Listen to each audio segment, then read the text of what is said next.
let's open the meeting because we do have a quorum and it is 7:02. So good evening, everyone. Welcome to tonight's meeting of the Oakland Mills Community Association Village Board meeting. As always, we have a couple of administrative items to get us started. So the first is to approve the minutes from the July. I think that's Rebecca yelling at her chickens. The first is to approve the minutes from the July 12th, 2022 board meeting. Is there a motion to approve those minutes? All right, a motion from Ginny, and I see a second from Jerome. Is there any discussion of those minutes? When was the actual meeting? July 12th, 2022. Okay, because it says link to YouTube recording of the June 28th meeting. That's why. Where does it say that?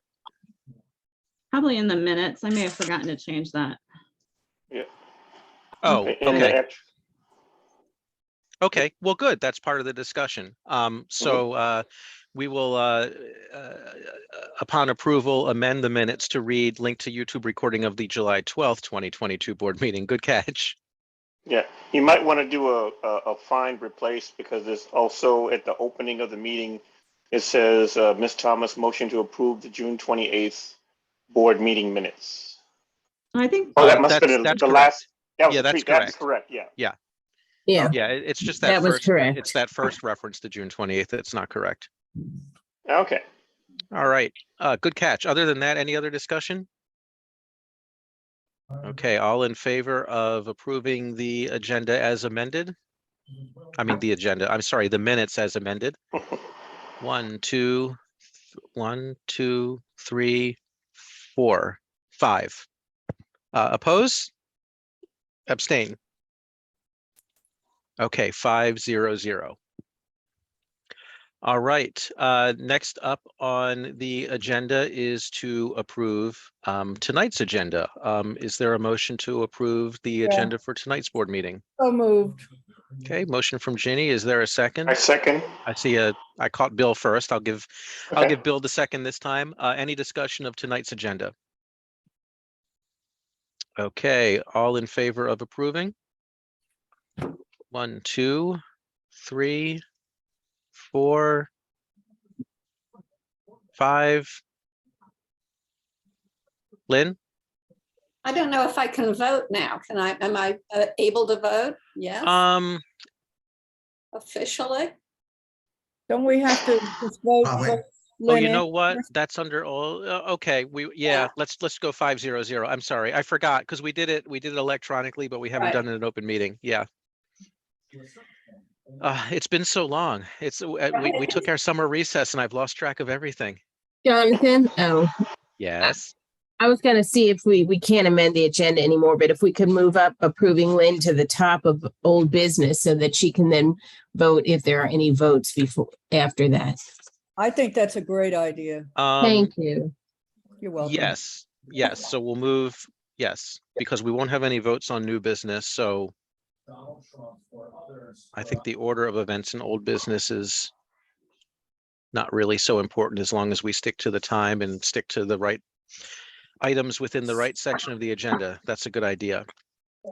Okay, next up we have resident remarks. If we have any residents wishing to make remarks, please use the Zoom hand raise feature and I'll call on you in the order your hand is raised. And you will have 3 minutes per resident. If you happen to be here to make remarks about the bike lanes on Thunder Hill Road, please let me know before you start, because if we have, I only see 2 people with hands raised, so maybe it's not a concern. I was going to say, if we have a number of people commenting on the bike lanes, our public space chair, Warren Wortman, has an update, and we could have him give that a little bit earlier in the meeting, just so that we're not getting redundant in the comments. But I only see 2 hands, so we will stick to the agenda, and I will go first to Judy Gottsagen. Where do I talk? Oh, let me turn this off. So Judy, if you're listening in on your phone, just talk on your phone as well. Except you have to unmute your phone. Judy, I think your phone is muted too. Am I unmuted? Now we hear Yeah. you. Sure. Now I'm you're gonna good. go in the other room. Yeah, that's a good idea. Okay, so mine is another issue. I can't hear her now. I can't hear. Judy, we can't hear you now. Can you unmute her phone at all? No, Mm. she has to do that, I think, with *6. Unmuted. She should turn off her computer then, maybe. I Yeah, am muted. It's not going to work. Phone and the computer is having this echo.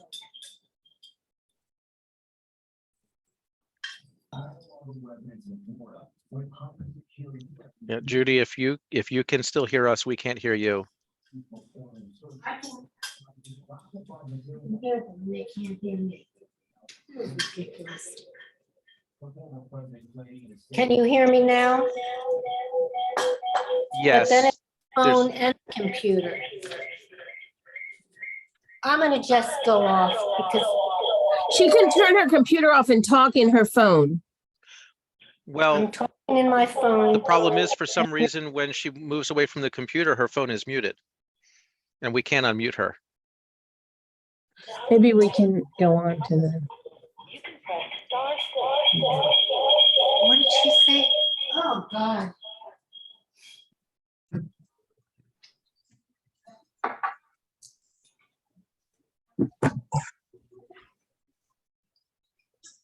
I'll expand upon this at my board chair report, but this is nothing compared to last Thursday's planning board meeting. I mean, this would have to go on for at least another hour to top that. So, you know, and just in case you're wondering how bad can it get, it can get worse. Judy, you want to give it one more try? I'm trying. No, it's because the computer and the phone. you can't use a computer and the phone at the same time, No, she right? should turn her computer off and try just the phone. Yeah, but I think the phone isn't working. The phone If isn't she working. turns her phone off, then she'll be able to talk on her computer. She may not be able to hear, She but won't be able can to And we hear. talk could just do the live transcript. Yeah. That's a good idea. I can't hear you all. Can you see the transcript? Hear me? I just turned it on again. I'm going to I'm send her something unmuted. in the They chat. can't hear me. Wait. Hear you.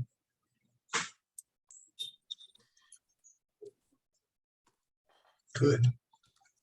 We hear you, Judy. You just can't hear us. So she can talk and look at our transcript at the bottom, but she couldn't see that. I'm telling her that if she speaks, we can hear her and I can type into the chat anything we respond with. Okay. Can you hear me? Yes. Okay. So what I wanted to discuss was another one of the major problems in the village, which is the Oakland Mills Road, which I'm sure you've gotten a lot of negative information on. I have about 5 points. I'll be fast since I took so much time. Okay. The first thing is the lanes are very narrow. It went from 4 lanes to 2. They're very narrow lanes now that they're 2. They're dangerous.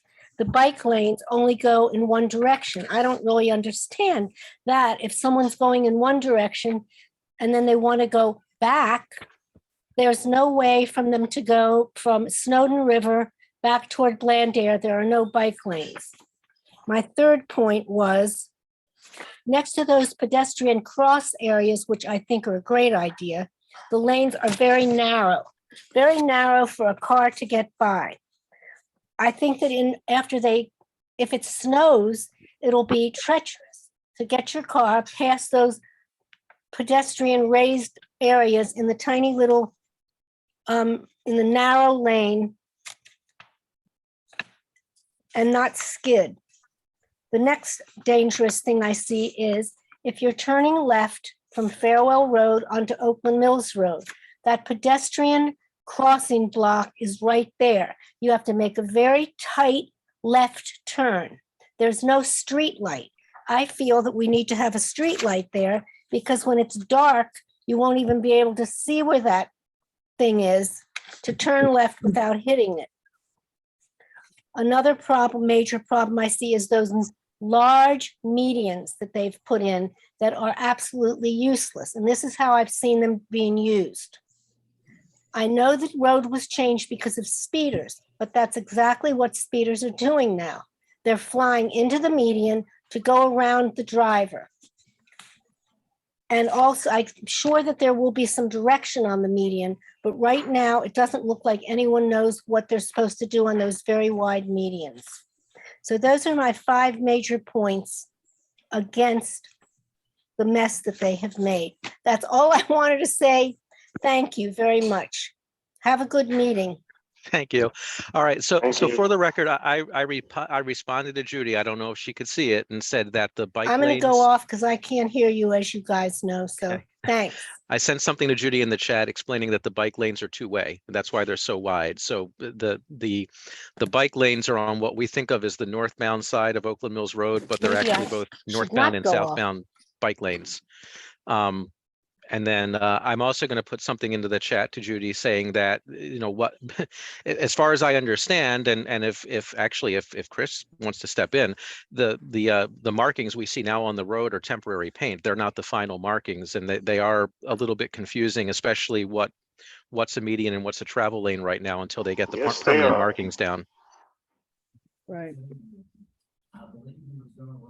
Chris?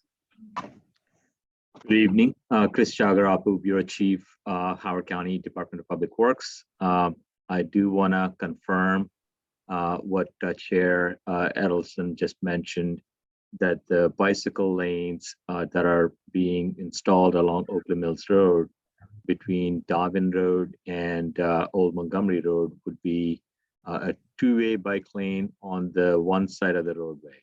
Traditional bike lanes that you typically see, like the ones that you see on Stevens Forest Road, are on either side of the roadway, but this is a protected bike lane, two-way bike lane that is installed on one side of the roadway. So it is a two-way bike lane, it's not a one-way bike lane, just to confirm. And the project is still under construction. As many of you probably know, we've been working on it for a few weeks now. And it is a 1.5 mile long section of a road. It takes a long time to work in traffic. So the resurfacing part is complete. I drove through the roadway earlier today. The bicycle lane long line markings are installed today, but the markings for the 2 lanes are still not in place yet.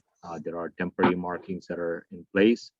We have added some additional signage, additional VMS boards, variable message signboards along the roadway to remind motorists that it is a 1-lane road as it functions right now, and to not pass. Those measures have been taken this week. Like with any construction project, during the construction process, there's a lot of moving parts, especially when we have to install markings, or when we have to do any construction on one part of the roadway versus the other part of the roadway. The contractor typically diverts traffic around that area where they're working for the safety of the workers and also for the safety of the motorists that are driving along the roadway. So there are some challenges while we do the construction, but we expect that the entire project will be complete in the next few weeks. Weather dependent, it should be done.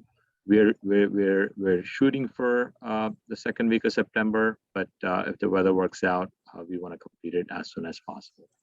So we're going full speed on it to complete the work as quickly as we can. I know there was also a comment about streetlights. That is something that we are adding as part of the project. They are not there yet, but we have been working with the Baltimore Gas and Electric to install those streetlights. That project is underway. The design of the work is underway, and that is happening in the background. But there will be some additional streetlights that will be installed in this portion of the roadway where the project is happening now between Dobbin Road and Old Montgomery Road. Especially where you have a pedestrian refuge island, there would definitely be a streetlight at that location. In addition to any intersections along the roadway, we'll also have streetlights. Thank you very much, Chris. I summarize that at a high level in the chat for Judy. And Sandy, I'm thinking the other thing we can do is once we have the YouTube recording up, we can send that to Judy so she can listen to the whole response. Sure. Okay, Ms. Thomas, you have 3 minutes. Go ahead and unmute, please. Thank you. Good evening, members of the Oakland Mills Village Board. I'm here to do a presentation for my dear friend Alex Akemian, who is stuck in an airport, delayed flights. So I want to share some information that he and I have been working on for the last year around condo and HOA associations. It is important that we recognize the inequity of local governments subsidizing some homeowners associations and condominiums, but not others. We could resolve this inequity by placing all of these communities in Maryland on an equal financial footing for their infrastructure repairs. Many of these nonprofit communities are over 50 years old, so they're facing repairs of their physical infrastructures at a very high cost.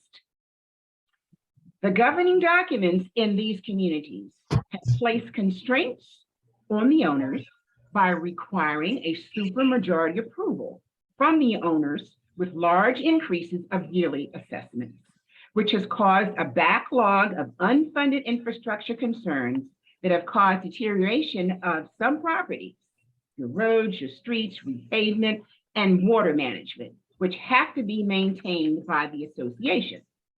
So what we would hope to do with your support, establish a process that places a percentage of the local government payments from these communities into a homeowners association and condominium infrastructure and restoration fund, from which communities would be able, by way of a grant process, to apply for needed financial resources. A pilot program of this nature would stop local governments from having to rescue these communities in the event of massive infrastructure failures. We would love to have more of a conversation with the village board and our councilmen to see in which direction we could go with this process. Thank you. Thank you very much. And actually, Mr. Jagarapu and I believe Mr. Harris were here not to talk to us about Oakland Mills Road, but later in the agenda, actually to talk about the roadway issue in some of our HOA communities with private roads. So please stay tuned for that discussion. It's actually first on the new business part of the agenda after resident remarks. Thank you. Thank you. Okay, and finally, Ms. Emery. Hi, thank you. I am here to talk about the bike lanes on Thunder Hill Road. Did you want to say something to me before I get started? No, feel free, because I think you're the only speaker. I was just going to ask Warren to give an update if we had a line of people. Oh, okay. Yeah, hopefully you guys can see me. I'm going to be very brief. We just want to make sure that the bike lanes, we believe that the feedback from the neighborhood was pretty strong, opposed to the bike lanes here on Thunder Hill, because it took away the street parking that the neighbors all use on a daily basis for services that they receive, for families who come to visit, and other, if there's a swim meet at Thunder Hill Pool, people park on the street and things like that. And it seemed like with the bike lanes, they would take away all that street parking along Thunder Hill Road. And so everyone was opposed to that. And I believe that the issue is that we will now not get the bike lanes. And so I'm attending this meeting just to make sure that it's in front of the village board and that that's true.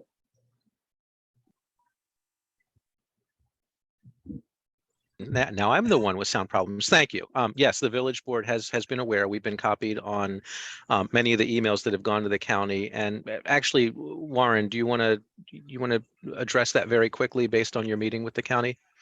Yes, Rebecca and I and Ted Cochran from Bike Coco and Free Bikes for Kids, we met with Chris and discussed the not Chris Jagarapu, but Chris Etoff. And we discussed the bike lanes and the parking situation. And I'm a bicyclist, but I also live on a Patriot Lane, on the corner of Patriot Lane and Thunder Hill Road. So when people visit, many times they park on Thunder Hill Road, just as Karen mentioned. So I was quite surprised that the proposal was to take all the parking away from people that lived on Thunder Hill Road. And although I am an avid bicyclist, I did not think that was proper in this case. And we talked to Chris, and he agreed and said that he said something out, basically said no parking. The parking will not change. Everyone will have all the parking they had before. There will be no bike lanes on Thunder Hill Road. So just so everyone understands that. Yeah, if I could just follow up, I find that the street, to me, as someone who does bike on Thunder Hill Road herself, I feel like it's a fairly safe street. We probably could use our speed humps being a little higher and maybe an extra speed hump, if that would be to help the cyclists so people feel safer. Those would be my only additions. So we talked about speed humps and more speed humps. Speed humps on the north side of Thunder Hill do not exist because the people on that end do not support them. And there have been many overnights. A lot of those cars have been hit in traffic accidents at night. I have a friend that's had 2 cars struck on that side of the street. But we did talk about adding more speed humps on our end. And the problem there is it's a very difficult process. I don't know if you were around, Karen, when we went through that process. Yeah. But you had to get a large petition and basically survey everyone that's affected. And Chris did not think he did not recommend it because it might actually backfire. We might actually lose our speed humps or something like that. So, but that was something we discussed. But we did talk about possibly. I like where I am when there's one of our neighbors has bluegrass concerts, and people come and they park basically on my lawn because the parking lanes are not quite large enough. So I have ruts in my lawn on a continuous basis because of that. And they're talking about, Chris did say he would look in slightly widening the parking space because the parking lanes, because they are, or he would advocate for that. Okay. I guess he'll have to talk to the other Chris about that issue. Thank you very much. Sure. All right. Thank you. Thank you very much, Warren and Rebecca, for meeting with Chris. I think I was off enjoying my vacation and just seeing all the emails come in. So I'm glad we had some coverage there. I appreciate it. All right. I believe that's it for resident speak out. Yes. So we're going to go into new business now. We do have a pretty packed agenda. And we are already a few minutes behind because of the technical difficulties. So I am going to stick as closely as possible to the time we have allotted to each business item so we don't get further behind. So without further ado, I would like to officially welcome Chris Jagarapu. You already called on you, and you probably weren't expecting that, as well as Michael Harris, who is a assistant to our council member, Dr. Jones. And they're here to talk about a possible county pilot project on HOA roadway improvements, which is something we just heard about from Ms. Thomas. Also, Bill McCormack, our vice chair, has been our point person on that. So I will turn it over to the 3 of you for discussion and update on the possibility of a project. And we have 15 minutes allotted. Again, Chris Jagarapu, Bureau Chief of Highways, Department of Public Works for Howard County, responsible for the maintenance and operations of all county roads in Howard County. One of the roles that I play as a Bureau Chief of Highways is to work with communities where there are private roads and that were open for public use prior to a certain time frame in certain time frame, and there are provisions in the county code, specifically section 18250 through 18259 of the county code, that allows for substandard private roads to be taken over by the county for maintenance and operations, provided it meets certain criteria.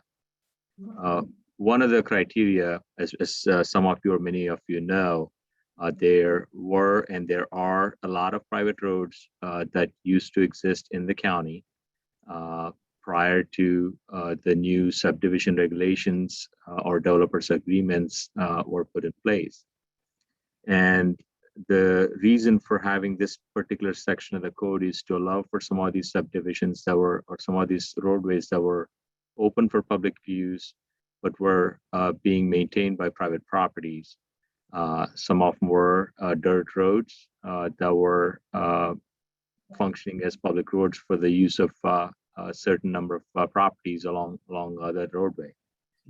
The provision does allow for the code provision does allow for a county to work with communities as long as there are certain requirements that are met, as I mentioned before.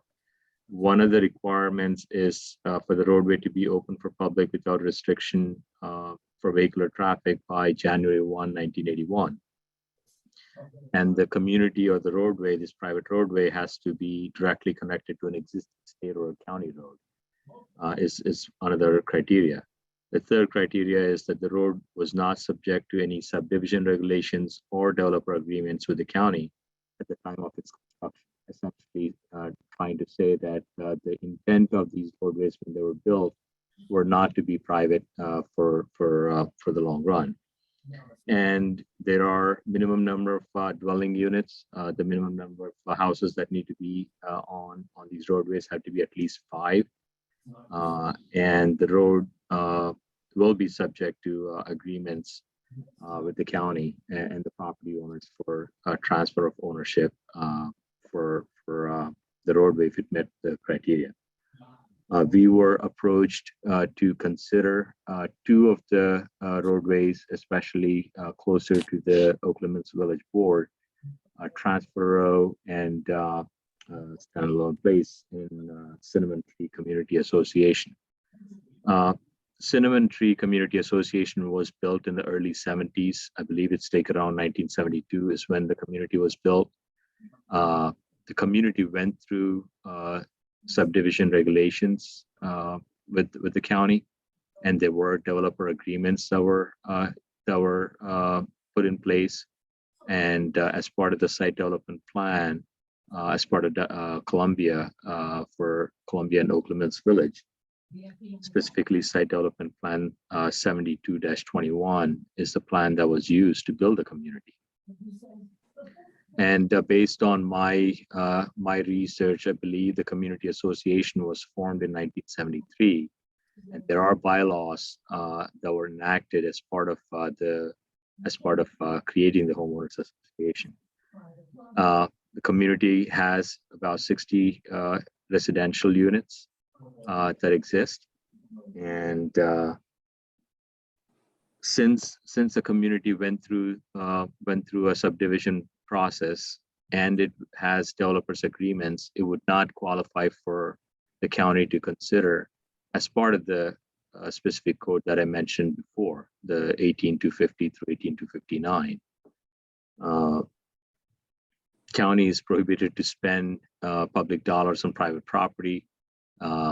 Is one of the challenges that we have when we have to work with these communities. Based on my research, it appears that the HOA is still active. Whether that is true or not, I have not spoken with any HOA representatives directly. If Mr. Michael Harris or somebody else on the call want to chime in, they're welcome to chime in.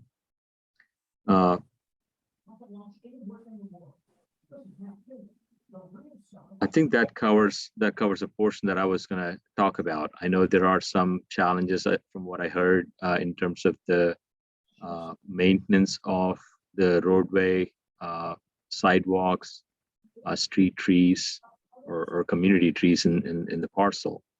There are open space areas and also roadways in this community, the 2 roadways that I mentioned, and also the open space areas surrounding these houses. So I would open up for anybody else to make any specific comments, or if there's any specific questions, I can answer the questions. Yeah, Bill, go ahead and take the lead on this one. Okay. Yes, Chris, thanks for coming to our meeting tonight, and Michael for setting it up. And we understand we've been working on this for several years, this issue, and we understand the county code, the requirements for the county to take over the private roadways from an HOA. And in a prior meeting, a question was asked of county representatives, over the last 15 years, how many HOAs have applied for this takeover? And the answer was 1 inquired about it, but did not follow through. So the answer was none have applied. So we understand the code, and our concern is that we need to go beyond the code. In other words, we need to make some real changes in Howard County because when I served on the Housing Committee transition team in Alan Kittleman's term in office, I met Leonard Vaughn, and Leonard Vaughn was in the county the head of the Housing Commission and head of Housing and Community Development. And he brought up this issue with HOAs, that some HOAs, the internal roadways are actually owned by Howard County and are public roads. And then some HOAs, like Holly Court, have all the internal roadways owned by the HOA. And then there are HOAs that have a mix of roadways. Part of it is owned by the county and part is owned by the HOA. And this is a county created situation. That's the key to us in this whole situation. County zoning regs created this when they allowed developers to do internal roadways 2 ways. One was to develop it to county road standards and deed over those roadways to the county. The other was to allow the developer to produce the roadways at a lesser than county road standard and then deed over those roadways to the HOA. So the county created a 2-tier system of ownership of the roadways and the HOAs. And I did some research as a side issue, but I did research on probably 6 HOAs in the county where they had some of the internal roadways owned by the county, some owned by the HOA. I then looked through the Maryland State Department of Assessment and Taxation records within that HOA, finding houses that were on the roadway owned by the county, and in that same development, finding a very similar house on a roadway owned by the HOA. I looked at the square footage through the SDOT record. You could see the square footage was the same, number of bedrooms, bathrooms, et cetera.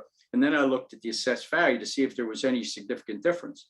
And I never found any significant difference in the assessed value. Okay, so that the issue of whether you were on a county road internally or not did not affect the property taxes. Both the houses that were on the county road and on HOA road owned road were paying the same property taxes. Okay, so that then you look at the situation we have in Oakland Mills, Tarleton, at the end of Kilimanjaro Road near Oakland Mills Road. All those internal roadways are owned by the county. They are county roads. Look at Holly Court, which is over near the Talbot Springs pool.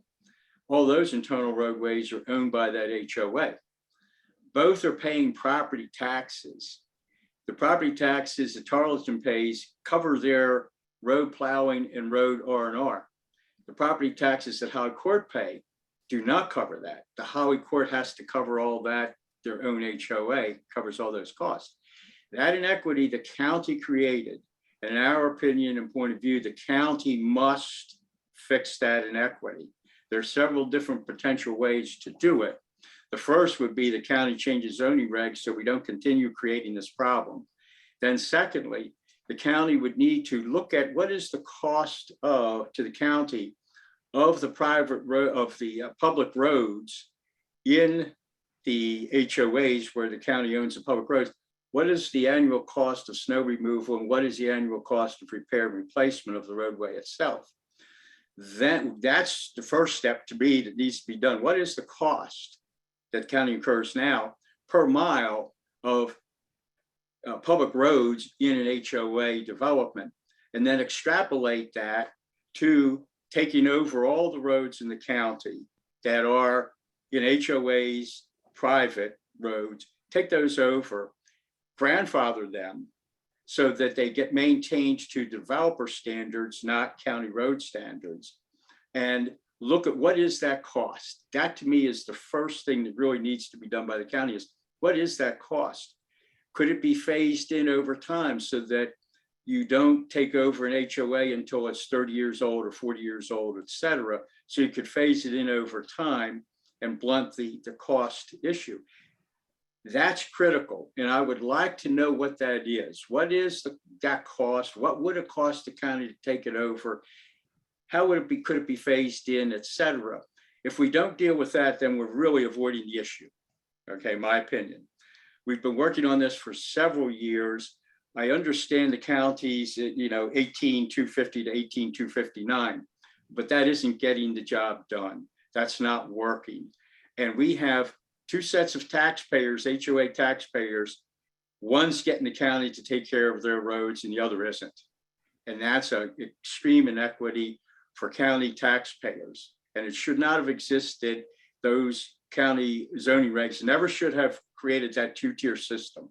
It does exist. County created the problem. County can fix that by changing zoning. And then the first step is, what is the cost to take over? How could it be done, et cetera, in terms of costs? Then we'd look at potential revenue sources, et cetera, beyond just, hey, county takes it over and it comes out of the general fund to maintain it, just like maintaining existing roadways does. So, Chris, I really appreciate you pointing out the current regulations. I would ask that you come back in the future to a board meeting, talk to us about the cost structure, your investigation into the cost that the county incurs to plow the snow and do the R&R on the roadways that are county-owned roads on the HOAs. And I think that's a key first step in moving forward on this. The General Assembly in Maryland has a couple bills dealing with this that were introduced last year. They're going to be pre-filed this year. So this is a significant issue. And I think that to treat taxpayers differently, two sets of taxpayers, is not good. Okay, that's not the way to treat people who are supporting the government. And I think the property tax, I just checked, I think is about 45% of all county revenue comes from the property tax. We need to do better by the people who take care of 45% of all of our costs, and all county employees, and I do before school care for Reckham Park. So 45% of my salary gets paid for by the property tax and the people who own property here. So I've been a little long-winded, but I wanted to clearly state the issue, the heart of it, and that we need to do better. And I recommend that we come up with what are the costs as a first step in discussion of how can we fix this going forward. So thanks a lot. I appreciate it. I think one comment that I have is at least, I mean, I know I can talk about the current design standards versus, what the design standards were when some of these older communities were built. There are provisions in the design standards that say that the private roads shall be built to this county standards. The intent of private roads and public roads is not to have different levels of standard on how they were built. As far as I know, like it has always been consistent that the private roads shall be built to the county standards. There might be some reasons why a particular roadway was considered to be a private road. You could have like a condominium association, or you could have one entity that oversees a parcel of land. where the roadways, the community wanted the roadways to be a certain way. They may have an intent to keep it as a private road. Is one of the examples. I mean, not every roadway in the county was built so that it benefits the county or benefits the developer, or it does not benefit the residents that live there. But I think good points about the property owners pay the same amount of taxes and some of those other things. In terms of doing the cost per mile, I can come up with a rough cost per mile for maintenance as a reference to existing county roads rather than having to look at it as a private roads alone. One of the things having to deal with some of these communities that have approached the county is to understand the maintenance that was done or the lack of maintenance on some of these roadways over the years.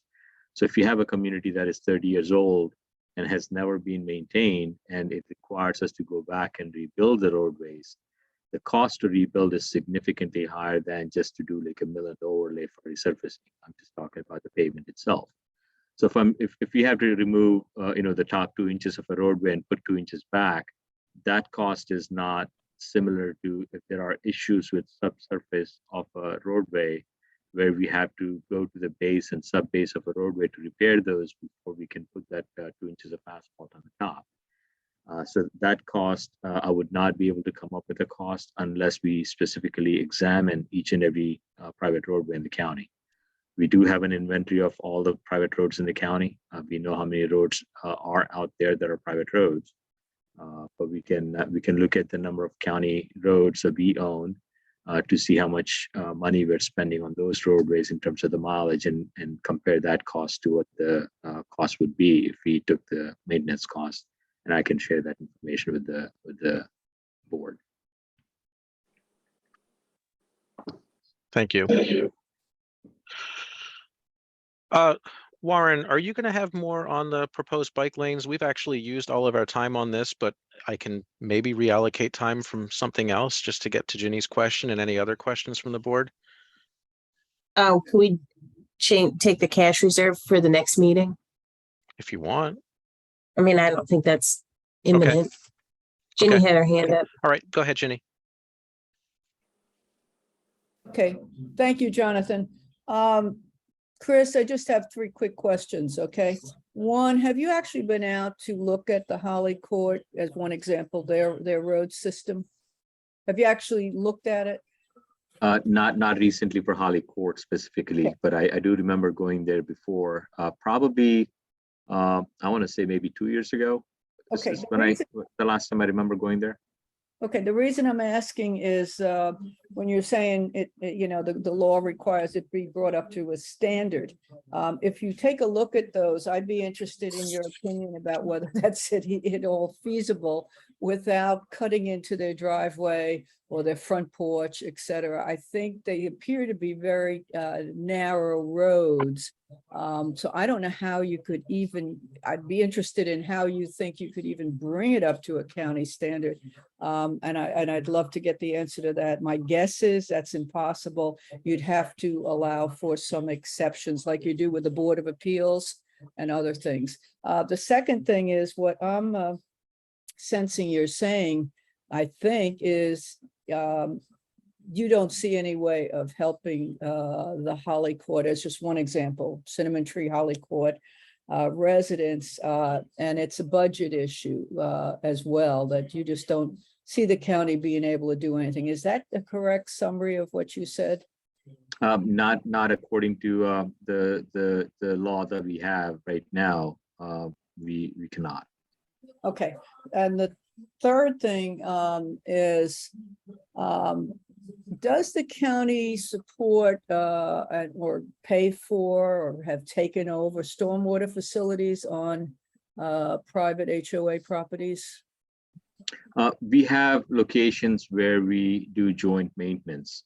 There are some locations where the HOA does the normal maintenance on some of the stormwater management ponds, and the county does the structural improvements or structural need repairs if there are any repairs.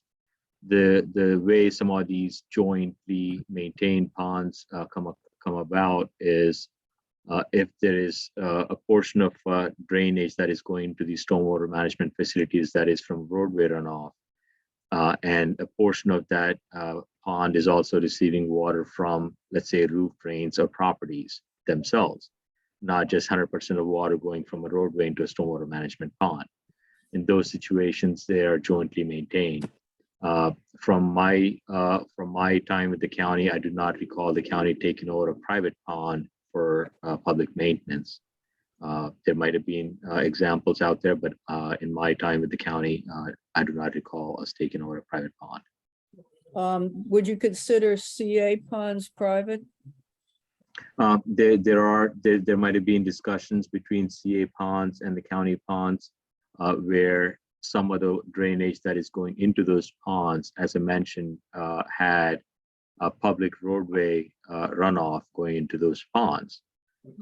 So there might have been specific locations where county may have accepted some ponds from Columbia Association.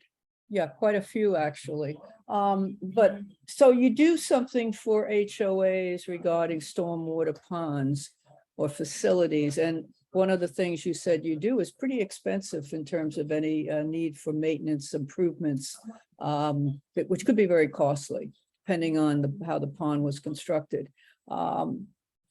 So I guess I don't quite understand why the county isn't considering coming in with a creative approach to this, since it's the county that allowed the developers to have more density, is my guess, if they had private roads as compared to if they were constructing them under county standards at that time. They would have been wider roads, et cetera, and more than likely the developer would not have gotten as much density. And so the developer is the one that benefited, and it's the residents that are stuck with the problem, but the county allowed that. So it seems like the county isn't accepting any responsibility for coming in with a creative approach to how this can be solved, since if the residents can't raise enough money to do what needs, yes, the roads are going to continue to deteriorate. And there are also safety problems. You've got ambulances, fire departments trying to get down those roads, police. So it's a serious problem. And we've been talking about this for years, but I don't see any movement where there's kind of like, we can develop this creative approach that's reasonable. I'm not getting that sense that that's happening. That's it. So I guess my follow-up question to Ginny's point is, does the legislation is currently on the books basically prevent you from coming up with that creative solution because basically certain roadways just don't qualify? And if so, should we be working with Mr. Harris to set up a meeting with Dr. Jones to talk about the possibility of a legislative fix that would allow you to do that? Or do you have some flexibility to do what Ginny's asking? Well, I think it would be a discussion to have. The current code does not allow me to pursue or me to look into taking over roadways that do not meet the criteria. Obviously, as you know, we also receive funds for maintaining existing county roadways and existing infrastructure that is our responsibility now. The challenge then comes to me personally, or like my group or public works per se. We know what our responsibilities are now. We know what it would take for us to maintain. When we add these additional responsibilities, and if we are to maintain more than what we already have, we would not be able to meet those requirements with the current funding level. So obviously that would have a direct impact on our funding request. So it's not a simple yes, I mean we can take over. That would have a direct impact on our current existing obligations that we have for maintenance if we maintain the same funding levels that we have. So It is a larger discussion than just as an opinion whether it should be taken over or not. Okay, thank you. Bill? Just real quick, Chris, thank you so much for coming tonight, engaging our conversation. And then we'll probably huddle and come back to what kinds of next steps can we take creatively in terms of legislation at the county level that might tie into the legislation coming up in the state level, so that you could be freed up to look at creative solutions. And we need to get that discussion going in terms of legislation and potential creative solutions, and then increase in the budget to take care of potential creative solutions. So I want to thank you so much for coming tonight. And then going forward, could you look at that key question of the cost, what it costs today for roadways today per mile, and what it would cost additionally if the county were to take over the privately owned HOA roadways, so that we could then begin to talk to some numbers, because I'm sure that's critical in any decision making on legislation, increasing the budget, creative solutions, et cetera. So I want to thank you so much, and then ask if you could work on that, and then we'll meet and then get back to you and Michael for next steps. Okay, I appreciate it very much. Yeah. Well, and I see Warren's hand. Hi, Chris. Chris and Michael, thank you for setting this up. I appreciate it. And I thank you, Chris, for coming. And I had a couple questions that are, one's about Lightning View. We've tried with, that's been on the schedule to be resurfaced for many, many years. And there's supposed to be a planned bike lane on that. I was wondering if you have a schedule Oh, for when I'm that sorry, might happen. Warren, are you shifting us into the bike lane item now? Are we? Yeah, is that all right? Does anyone else have anything on HOA roadways? We had like 1 minute left in that item. All right. Now we'll take it over to. I have a question. I have a question. Yes. So my follow-up question is, I know last year or sometime earlier this year, Howard County was acclaimed to be a very livable neighborhood. And I think I saw it on TV where we earned like the number 8 in the nation or something, about Howard County being a very livable neighborhood and a wonderful place to live in. Do they consider all the villages when they say that, including the roads that are not fixed in some neighborhoods like mine in Hollycourt? Do they consider those neighborhoods? I think what you might be referring to are like, publications and associations that rank communities. So I don't know that anyone here would know what methodology they use, because there are all kinds of lists like that out there, and they use different factors, whether it's money's #1 place to live, or Fortune's safest cities. They have all kinds of different rankings. So I don't know that anyone here has the information to answer that. Oh, I thought the county came up with that. No, these are independent publications that come up with these lists of top places to live or safest cities, things like that. Thank you. Sure. All right, Warren, now I'll move it over to you with bike lanes. So thank you. Sorry to speak out of turn.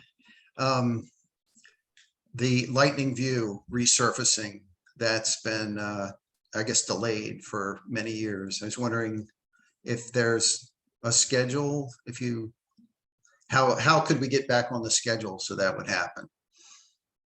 I think like one of the things that we do as part of our resurfacing work that we do along in the county, we have over 2,400 lane miles of roadway that the county is responsible for maintenance. And every 2 years, we actually inspect all of the roadways to see the condition of the roadway and prioritize our list. Typically, we try to come up with a list of roadways that we think we should resurface, and come up with a list of roadways that we want to do. There are times where when we go into doing the resurfacing work, for whatever the reason might be, Our plan is to go and do like a mill and overlay on a roadway where we take the top 2 inches off and put 2 inches back. Sometimes when we take the top 2 inches off is when we find out about other problems in the subsurface. In some communities, when we go and do the resurfacing work, while we were initially planning to do just the mill and overlay work, let's say if it costs $100,000, we go and start doing the work, we find all these unanticipated concerns or problems. Typically, we try to keep an additional budget for that to account for these unanticipated issues. But sometimes we actually run into problems where we cannot leave the roadway without fixing those problems and walk away. And as we do that process, and if Lightning View did not get resurfaced for that particular year, typically we don't like to drop that road off. We try to keep it on the list and reprioritize the list. While we review roadways every 2 years, roadways are still continuing to fail and continue to deteriorate. If there are other roadways that are worse than the roadway that we initially looked at, sometimes we have to go back and fix the roadway that is much worse. The goal for us in the resurfacing program is not to have roadways fail to an extent where we have to go and rebuild, because rebuilding a roadway typically costs about 3 times the cost of resurfacing.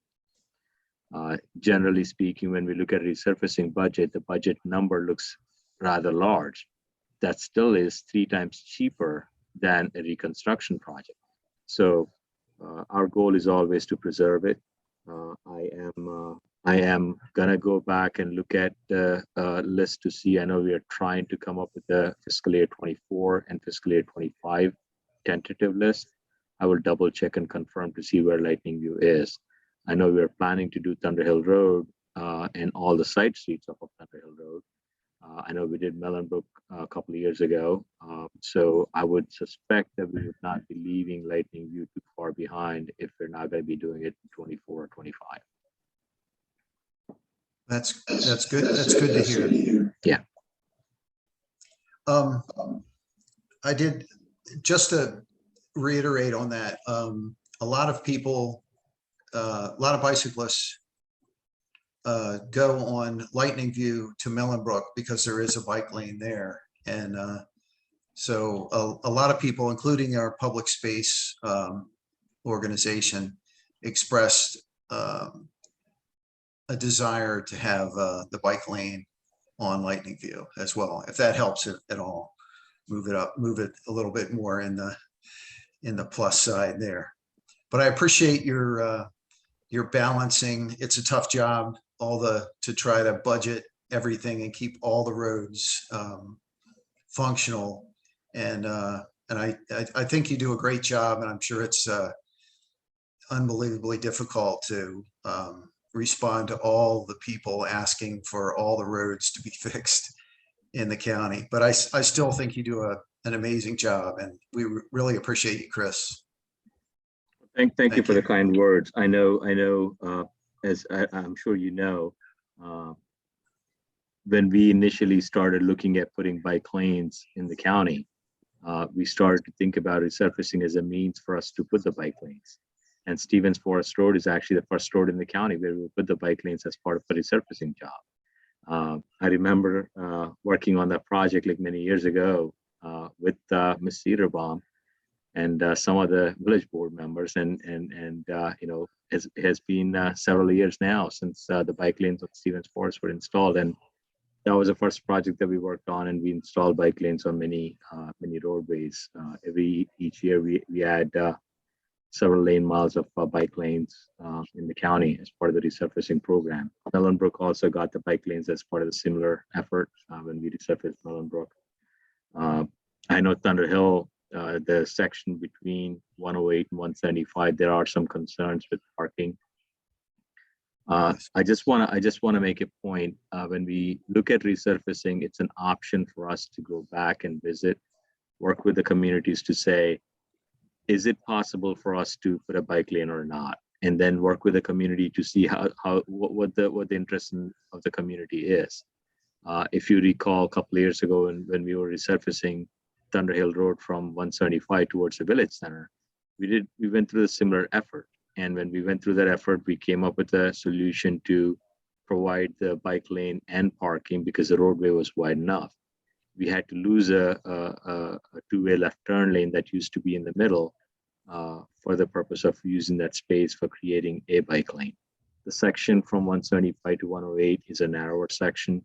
Unfortunately, we're not able to repurpose the space to create a bike lane there.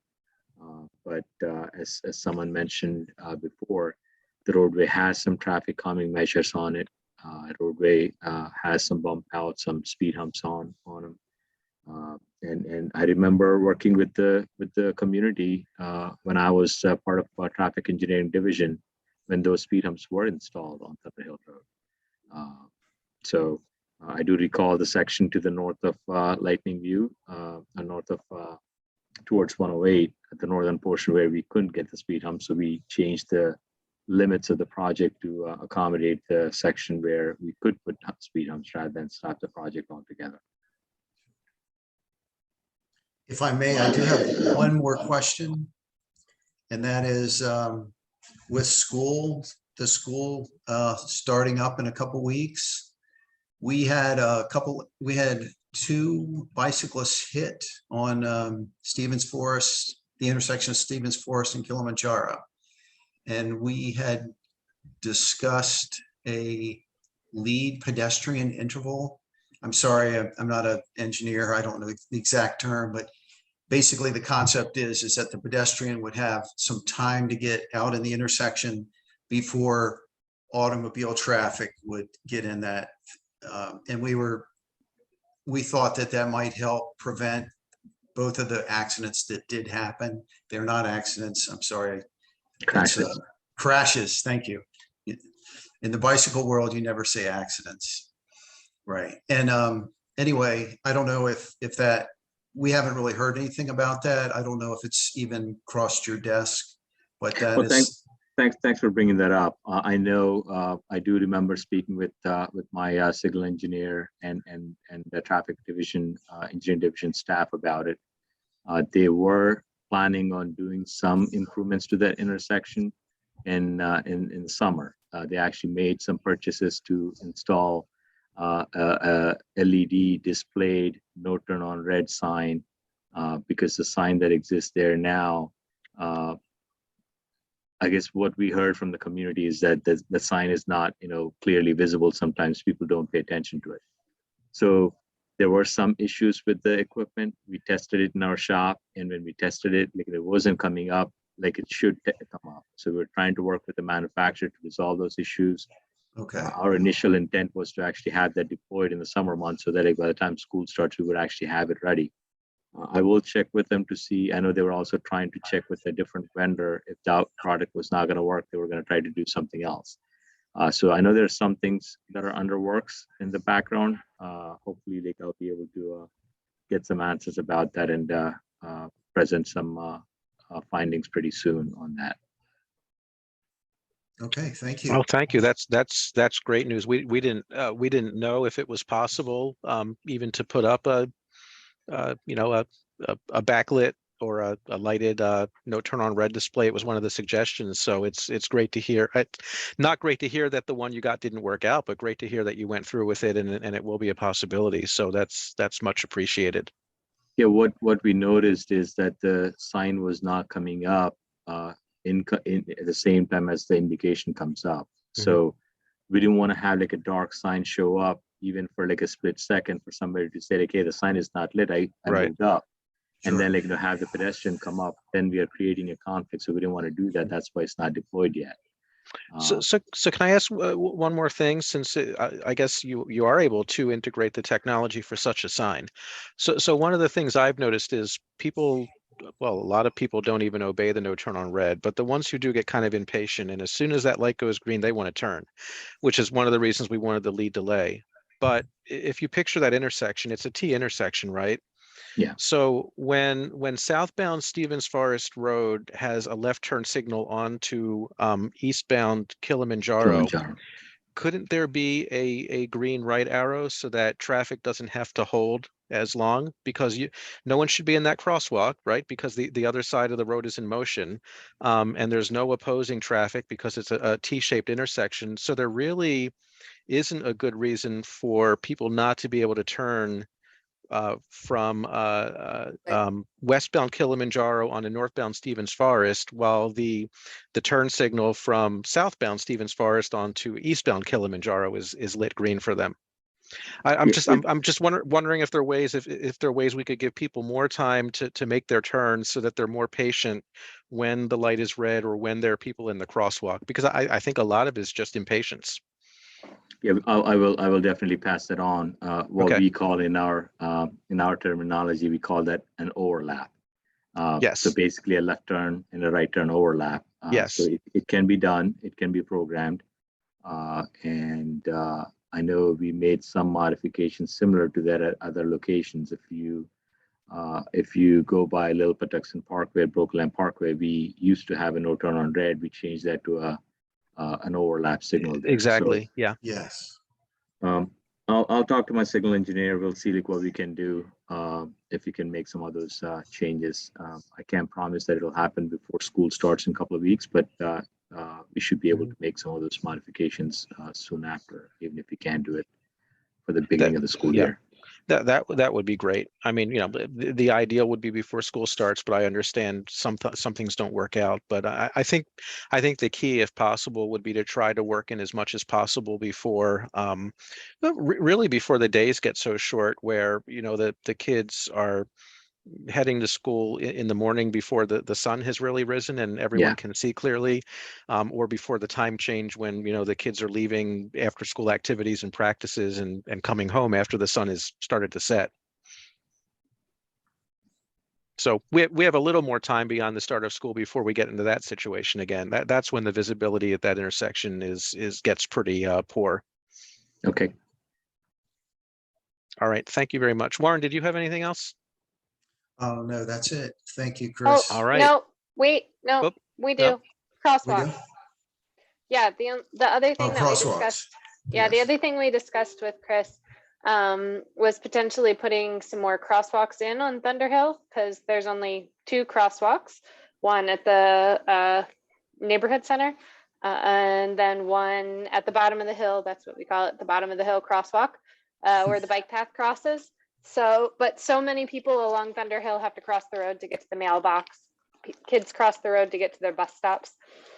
And Chris said it doesn't really matter because the law doesn't change. There's no such thing as jaywalking on neighborhood streets. So you can cross wherever you want on Thunder Hill, but it would be nice to have some more crosswalks in certain spots, just to have, especially for the kids, to know this is the spot where people are going to expect you to be crossing the street, and maybe have some signage to go with it. So he said the process for getting crosswalks is basically, it was just to ask, right, Warren? That's correct. It Thank was you a for lot reminding me. easier I than forgot that. speed bumps.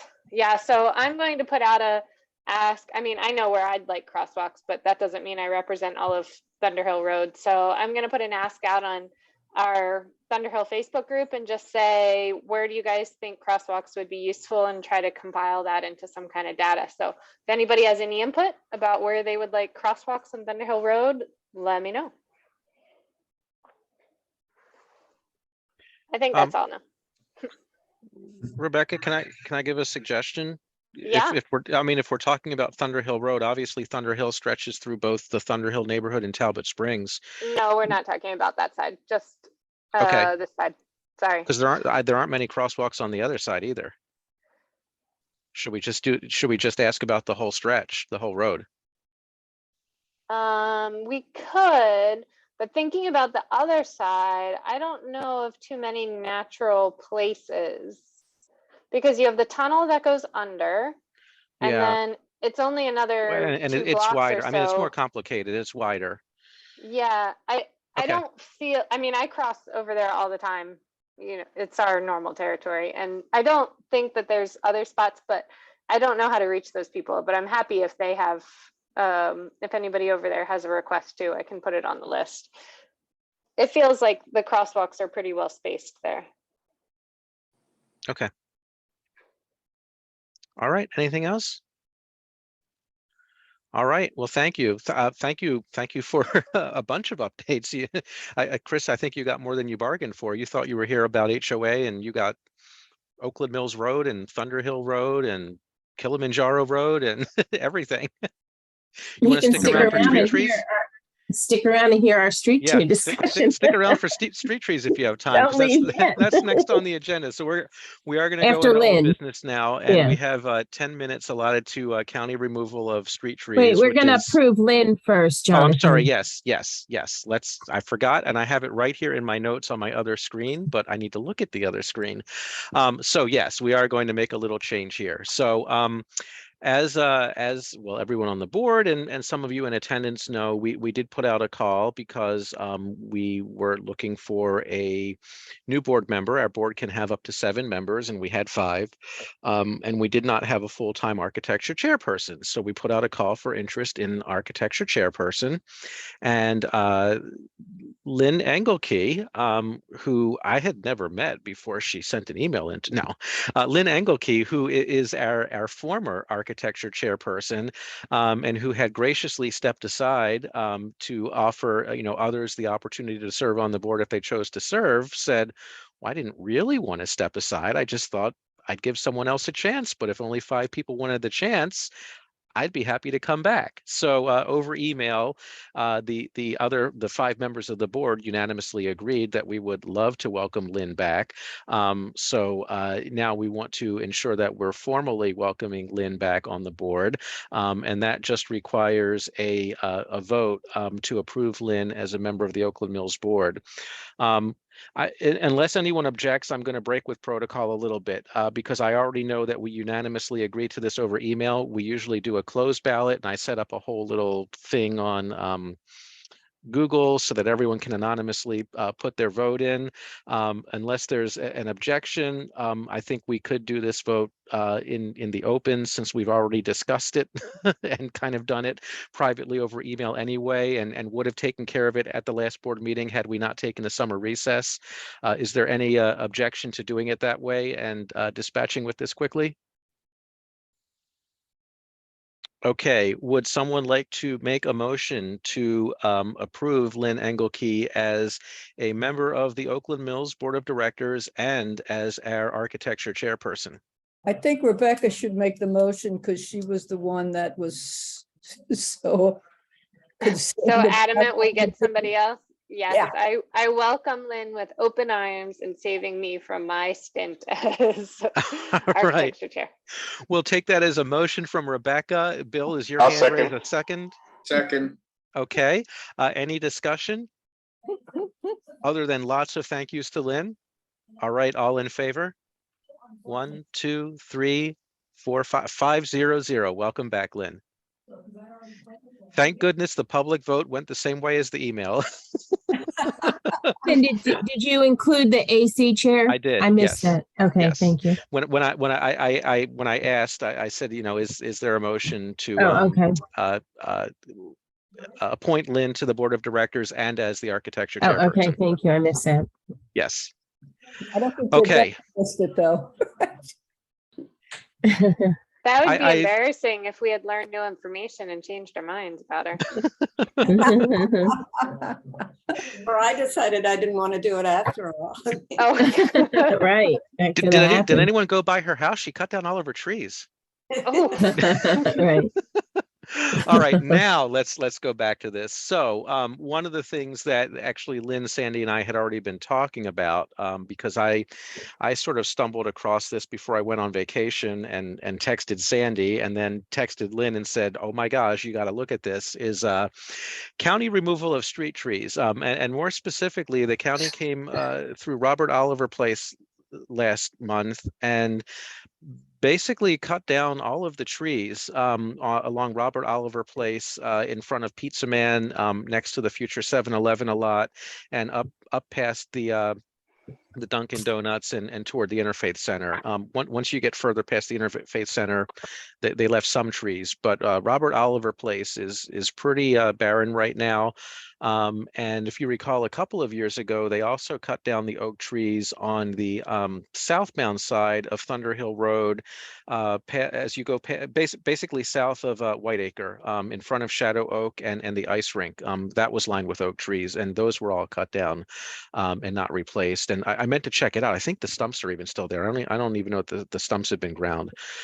So that has caused some concern for us. We understand that the county is losing trees faster than it can replace them.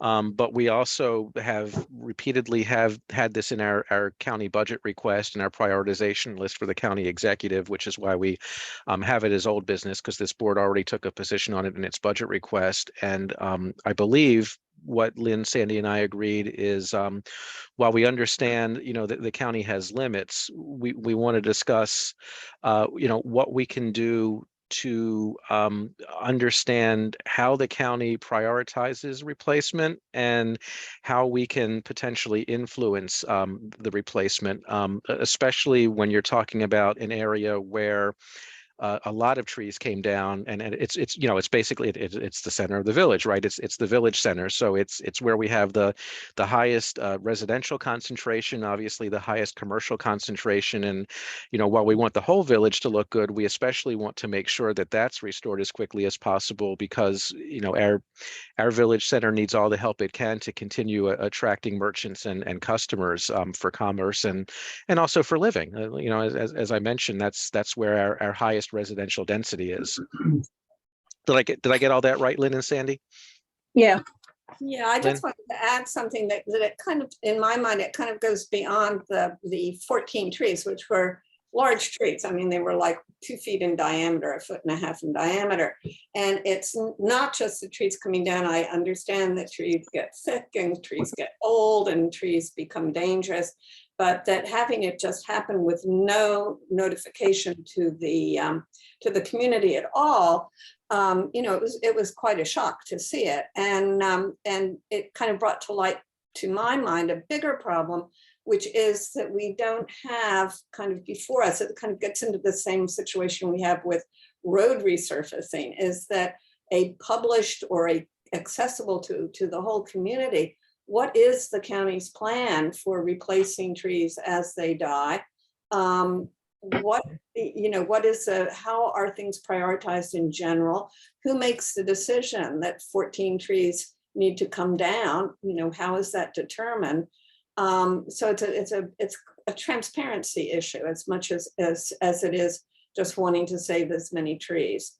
And looking in our community, because we are a 50 plus year old community now, the trees that came down, my guess is that they were probably, if not 50-year-old trees, close to 50-year-old trees. So anything planted now is, it's not going to offer shade. It's not going to be nice to stand under when we have our farmers market. It's going to take a long time. And so I think in a way, even before trees die and need to be replaced, it was some of the older trees, we could think about planting trees near trees that we can tell are coming to the end of their natural lifespan, and kind of preemptively plant a tree near it, knowing that in short order, those trees will have to come down too. So a way of kind of pacing how it's done. So it's not something where something is clear cut and then quickly we put in a bunch of saplings that may or may not survive, and look at trees that are, even some of the trees that are looking kind of, not in such great shape. They're not dead. They don't need to come down now, but they're not going to be nice trees to have in the community 10 years from now. So thinking ahead to what would be a tree that would be a good tree 10 years from now. So that's just my 2 cents worth. Ginny and Rebecca? All right, Lynn, do you know, or does anybody know if all 14 really needed to come down? No idea. I mean, could have been, maybe a couple were sick or we're gonna call them, but Yeah. Never heard. Well, I think we did hear that they were 50% or more. I guess 50% or more dead. But I mean, All I don't, you know. 14, all 14 of them were 50% or more dead? What I'm trying to figure out is, following up on what Lynn's saying, where there were X number that were still okay, and if you take down the others, you planted a tree there right away, or I like your idea better, but so that we didn't have it all. It looked, I didn't know what the heck had happened when I turned onto that street. I went, oh my God. And there's another issue right there too, which is just tree maintenance, rather than kind of waiting until a tree is really dead or 50% dead. There are things that can be done. They can be trimmed. They can be, an arborist can actually, they treated trees for the elm borer problem, and trees can be saved. So do we have arborists in the county? I know we do, who work on maintaining the street trees. I know when we first moved here, they came around and watered the new trees all the time. Even in our circle, the county came and watered our trees in the circle.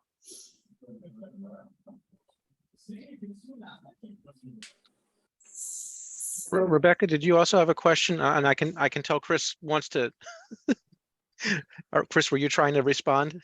I was. I'm not sure Okay, if you would want me to respond or not. First Oh, of we'd all, I welcome want it, yeah. to first of all, I want to apologize. If you didn't get any notification, I do want the board to recognize some of the challenges that we have. I'm not trying to give you an excuse on why notifications weren't made.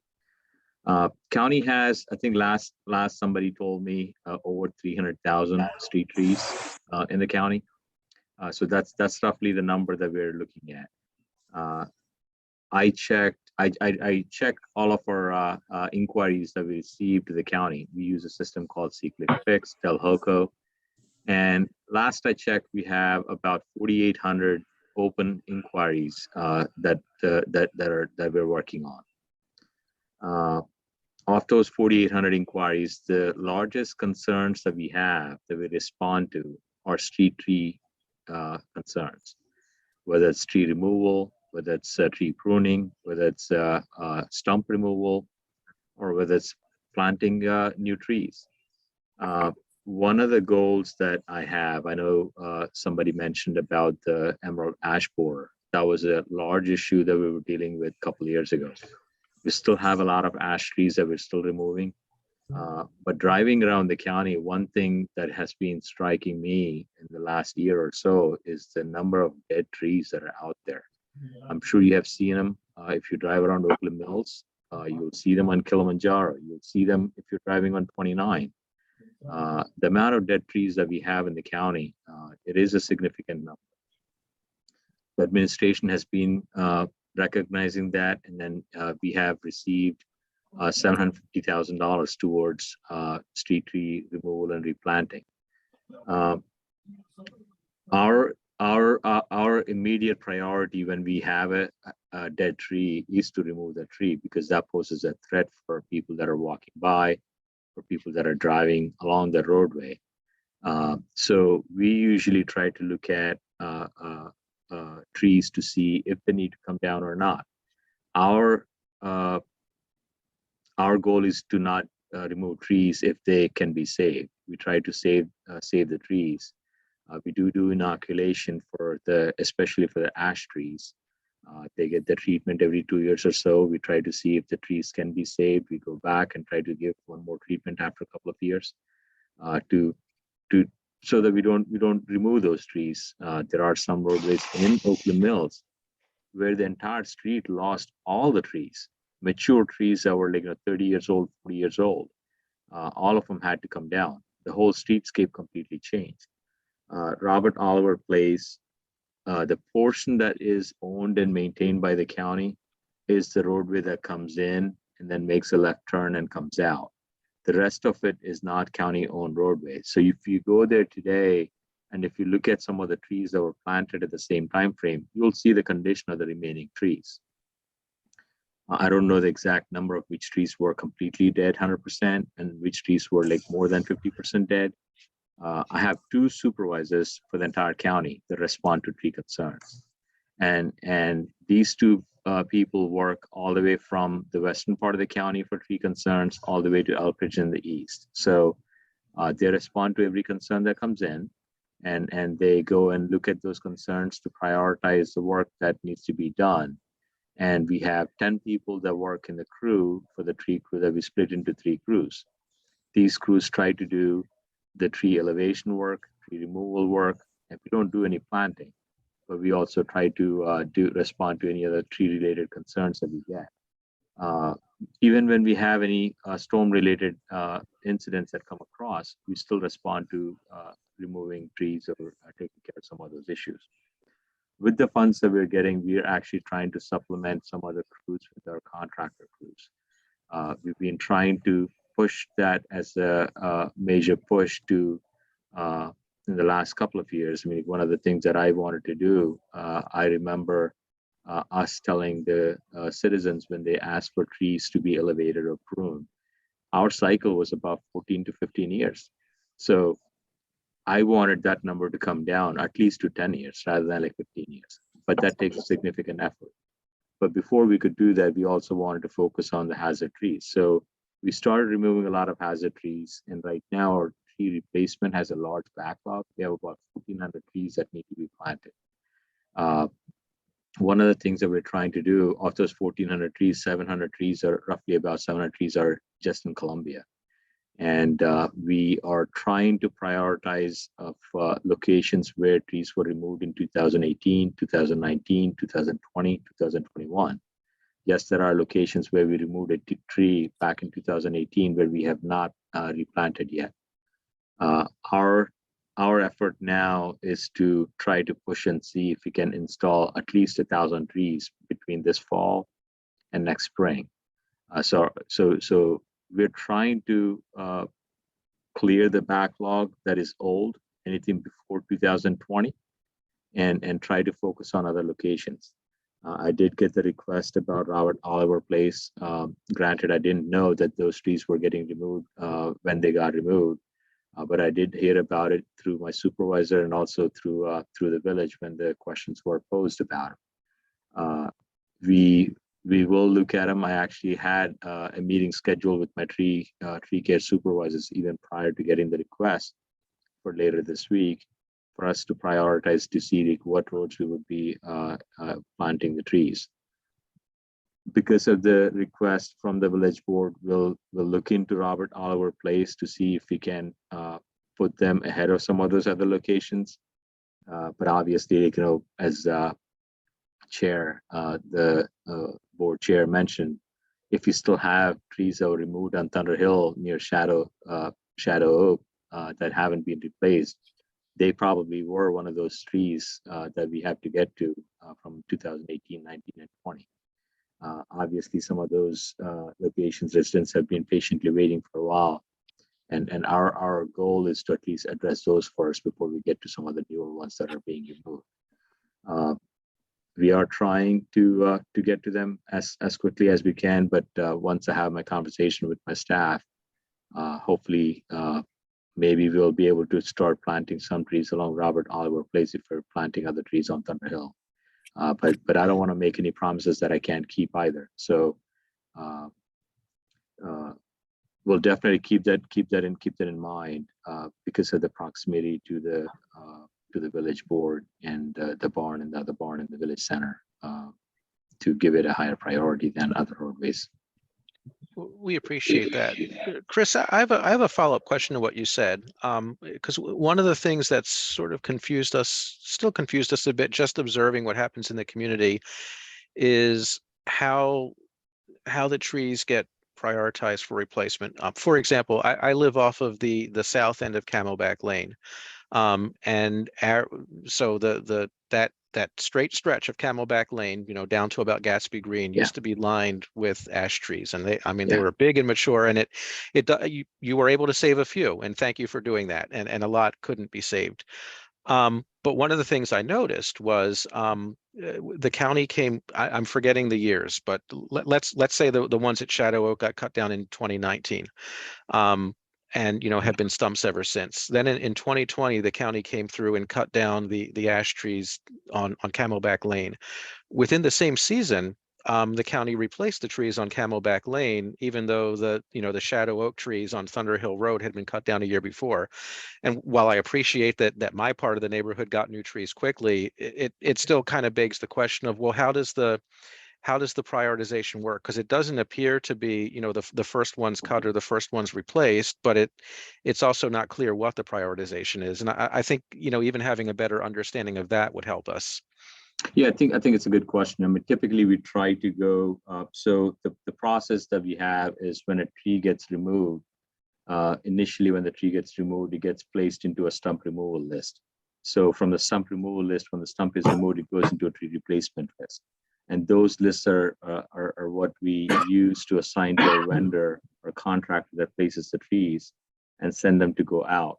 One of the things that we are currently doing now is to be more productive and group those trees by areas, whether if we're looking at like Oakland Mills, and within Oakland Mills, and we go neighborhood by neighborhood, so that the contractor is not bouncing around different areas within the county.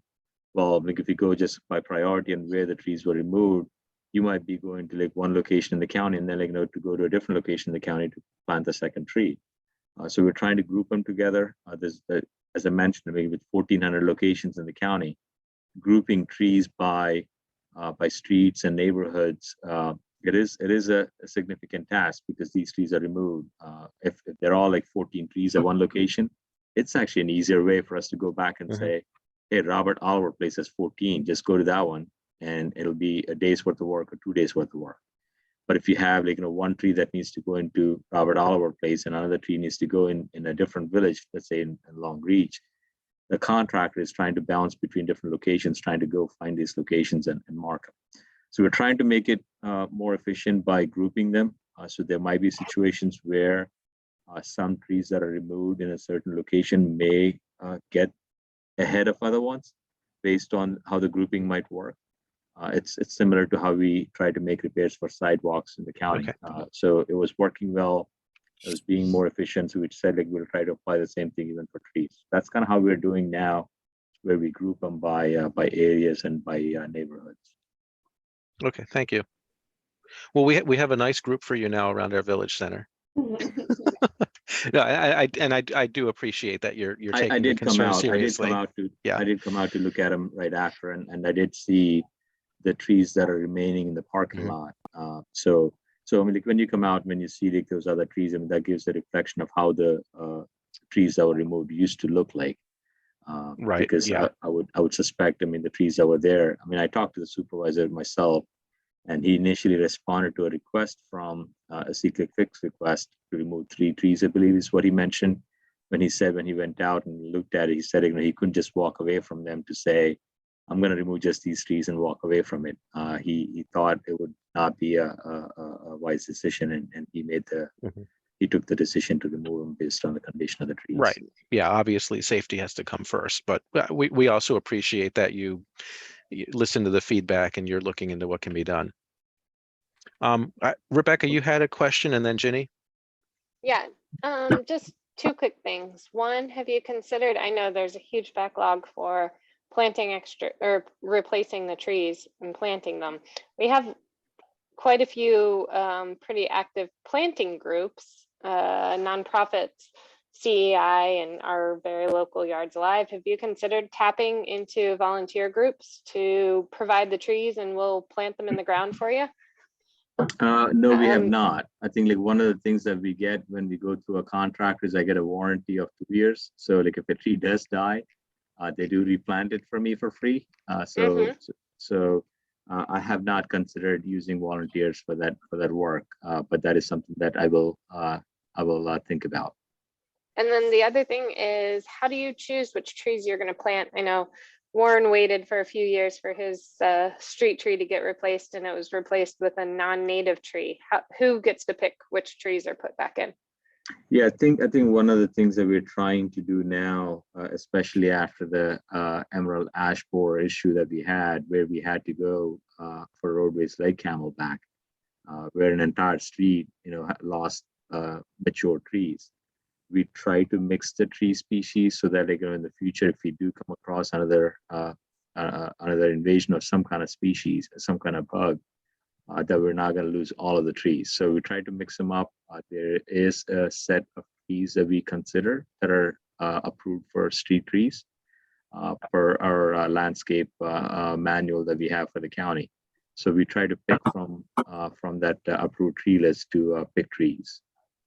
So who do we see to get more native trees and less non-native trees on that list? Because it's, I mean, I probably don't need to tell you the value to wildlife of having native trees versus a non-native tree that might provide shade for us, but doesn't add to the ecology of the area.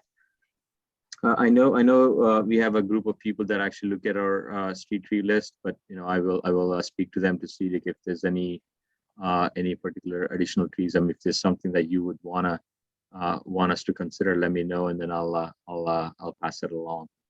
Sure. Ms. Cedarbaum has my contact information, so she knows how to contact me if you. Awesome. I will do that.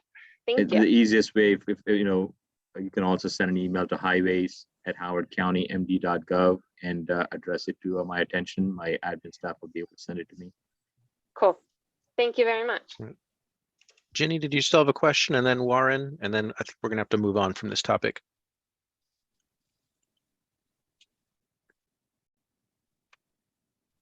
Ginny, we can't hear you. It sounds like you have contractors to remove the trees, Chris. We do.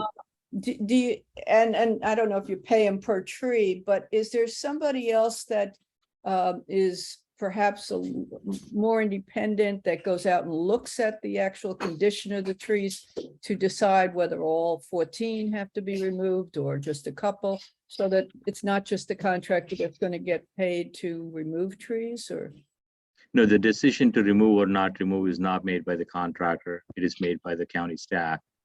So once we make a decision, then we assign it to the contractor with the list of locations where they need to work. Okay. But the tree care supervisor is the one that actually makes the decision, not the contractor. Okay, thank you. Thank you. Yeah. And Warren. Yeah, Chris, we are Oakland Mills, so those trees, we would love to have oaks put in on Robert Oliver. I did hear that. I did hear that through the message that I got already. And the other thing is Sandy has a great way of communicating to people, and she does that now about street sweeping. And maybe we could do something like that with the tree removal so that we wouldn't, I mean, for me, I went through I saw the pictures from Sandy of the trees cut down, and that's the first I knew about it. I was like, oh no, this is terrible. Who would do such a thing? And then I went by and I looked at the other trees that were there, and I realized those trees are barely surviving, the ones that are left. So it was clear to me at that point, but I think it would have, if we could have communicated a little bit more, it probably would have been a less traumatic experience for all of us. We will try. I wish I had an easier way, but we'll try to see if we can better communicate for ways for us to put the message out on where we might be working. Sure. Especially with the limited staff, I think that's something that we are finding as a challenge. I mean, I think that was one of the things that I actually had conversation with my supervisor about. Typically, when we do like a sidewalk repair, we have door hangers that we put out saying like, hey, we will be working on a sidewalk in front of your house, so that the property owner at least knows that we'll be working. And if you have a question about it, there's a phone number for them to call. So we were like, okay, should we do door hangers? Is something we talked about. Because if we were in a village, like Robert Oliver Place, it would have been easier for us to say, hey, Sandy would be there working. But most of the time we would be like in front of someone's house, and it's not something that we were doing before, but we will have to think about whether we want to do that for our street trees as well. Okay, just a suggestion. Yep, thank you. Thank you very much. That's a good suggestion, because I think communication is, that was part of it, just the shock of what happened. and what the process is. So it's been very helpful to have you here tonight to talk about what it is and all the challenges you're facing with the street trees. It's very helpful to let us understand what's going on countywide. So thank you. Thank you for having me. Well, Chris, you're welcome to stick around, but I think we can also let you off the hook. I think we're finally past items that fall into your wheelhouse. And honestly, we didn't design the agenda to put you on the spot for every item. It all just fell into place for this meeting. But we truly appreciate the time you spent with us and appreciate the feedback you're taking and, you know, the work you're doing to address the issues, and also understand the constraints you operate under, right? Not, you know, no one has unlimited resources, but we appreciate your listening and taking suggestions for how we can work together and how we can make some improvements. All right, thank you. Thanks for having me. I think I'm going to Thank pass you. and move on. I do have an early start tomorrow morning. All right. Thank you very much. Thank you. Good night. Good night. Okay, I'm gonna let's see if I can speed things up a little bit. So the next item on the agenda is the Stevens Forest Pond. So let me try a bottom line upfront approach and then see what we have to discuss.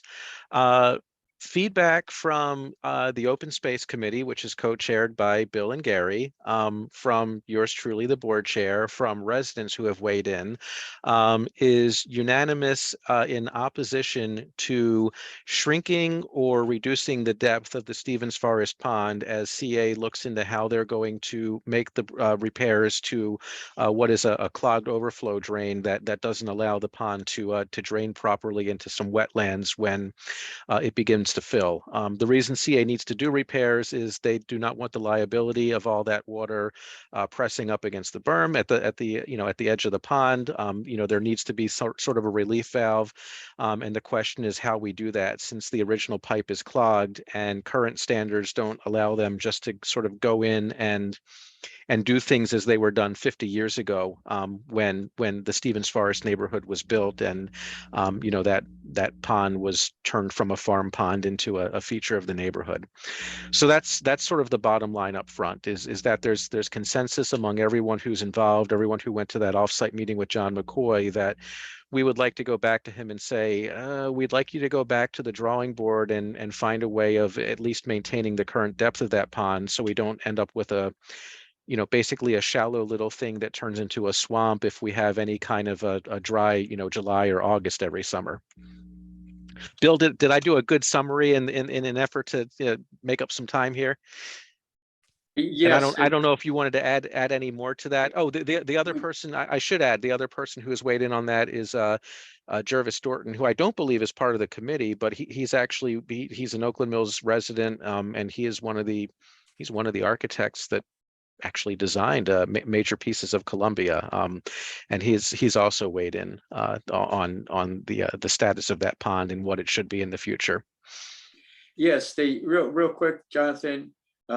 Gary sent out to the village board members July 26th a stratagem for the Stevens Forest, or a strategy for approaching the Stevens Forest Pond issue, and basically, he's got that the Oakland Mills Village Board was hoping that the Stevens Forest Pond would be enhanced to become a focal point for the community.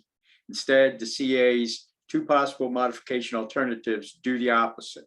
Reducing the size and depth of the pond would result in creating a marsh and creating an eyesore. The community deserves a solution that, one, will not result in either a reduction of the water surface area of the pond or the water depth, and two, will not prevent residents from taking a continuous walk along the berm or around the pond. And this is basically what the Open Space Advisory Committee, chaired by Gary and I, are submitting to the board as potential board position in dealing with CA on the Stevens Forest Pond.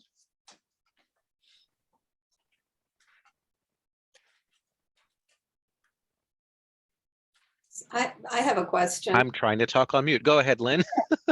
I was know wondering why there was awkward silence. It's because I know no one that can we hear were me. thinking about, because one of the things that that John McCoy brought up was the lack of funding to be able to really do an adequate job.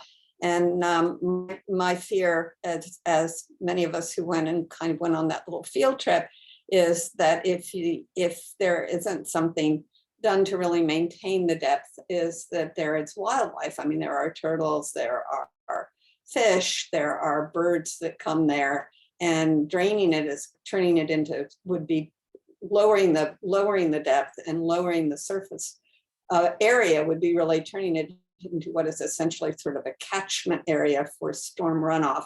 And I know that we talked about how a lot of the problem was what came from Stevens Forest Elementary. So I was wondering if we had any update on that. I do, and I don't. When we were at that field visit, I asked John to send me language that I could use in a communication to the school system and members of the Board of Education. It took a while. I sent them a reminder, and I still need it. And sometime, I think during vacation, an email came in from him. I have not had time to turn that into a communication to the Board of Education, but I will. Okay, because it was interesting when Chris was talking, I think in answer to a question that Ginny had, that there are county resources to do things with pond restoration, pond remediation, if it is determined that runoff from county property is part of the cause of the problem. And I think we have, the school parking lot, and the road is, the road around it, the parking lot area is definitely county property. So that would be a possible approach. If there is a partnership kind of thing between CA and the county and those sorts of situations. Yeah.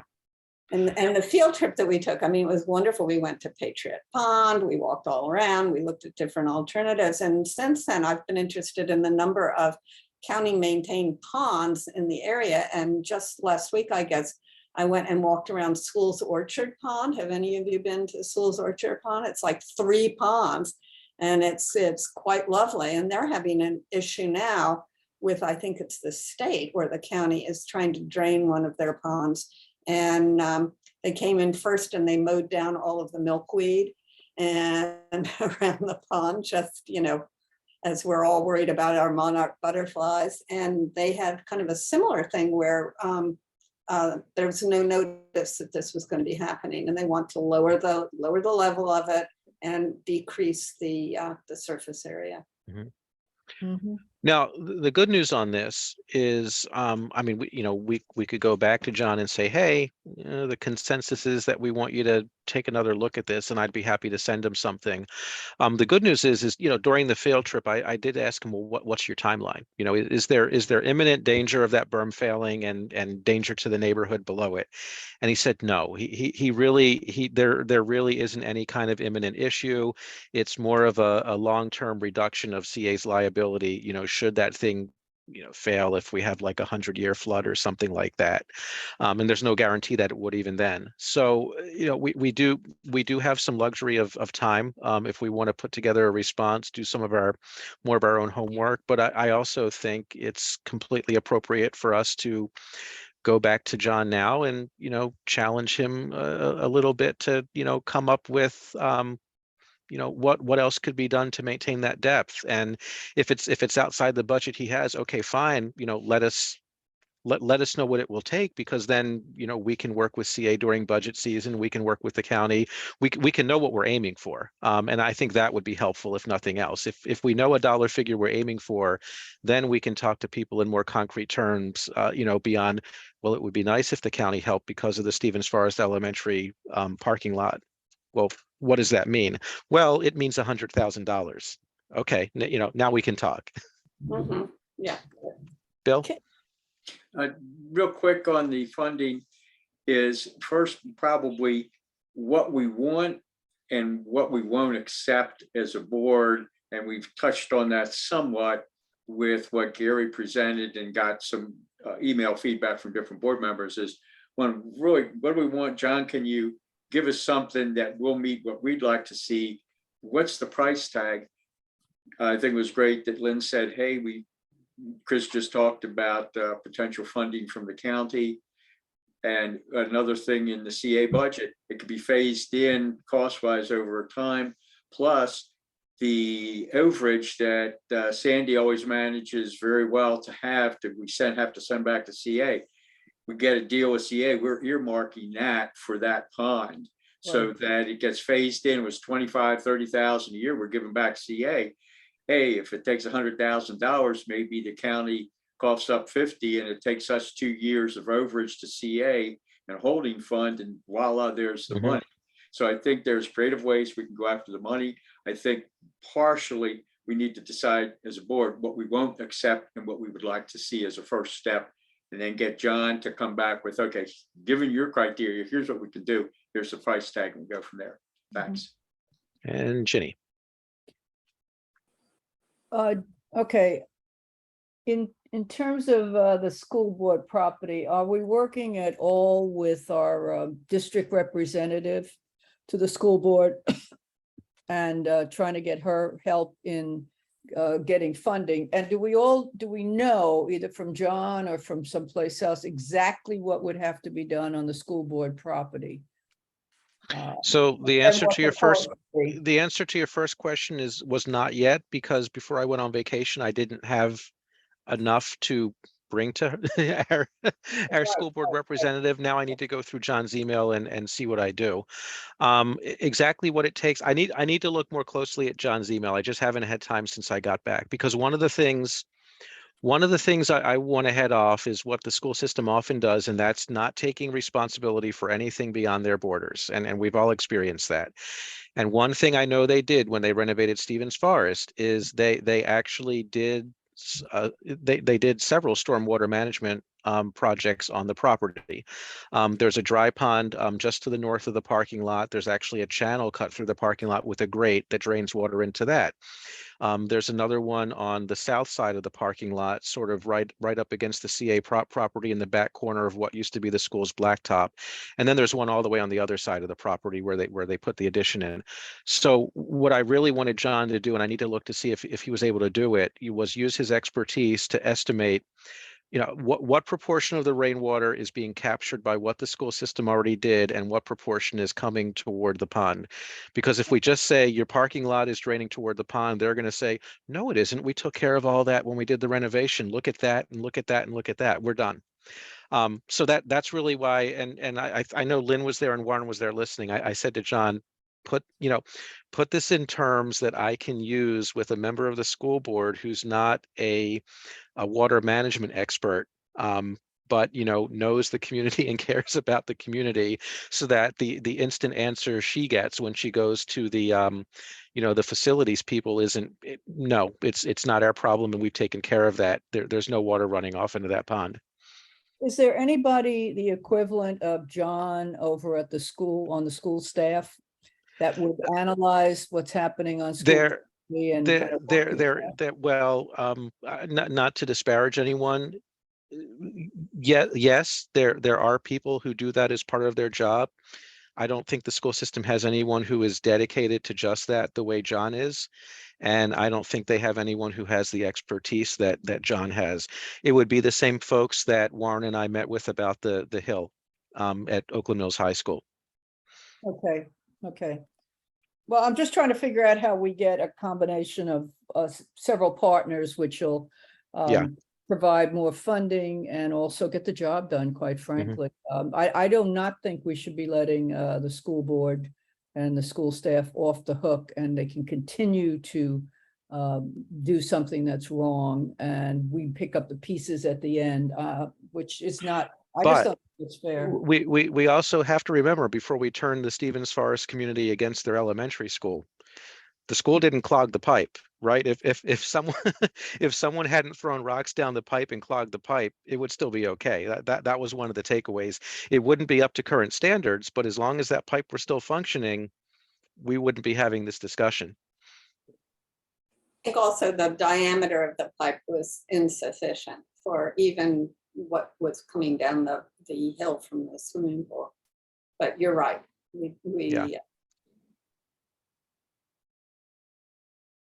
I think Lynn just froze. No, I just. Or your saw sound cut that. out? Oh, okay.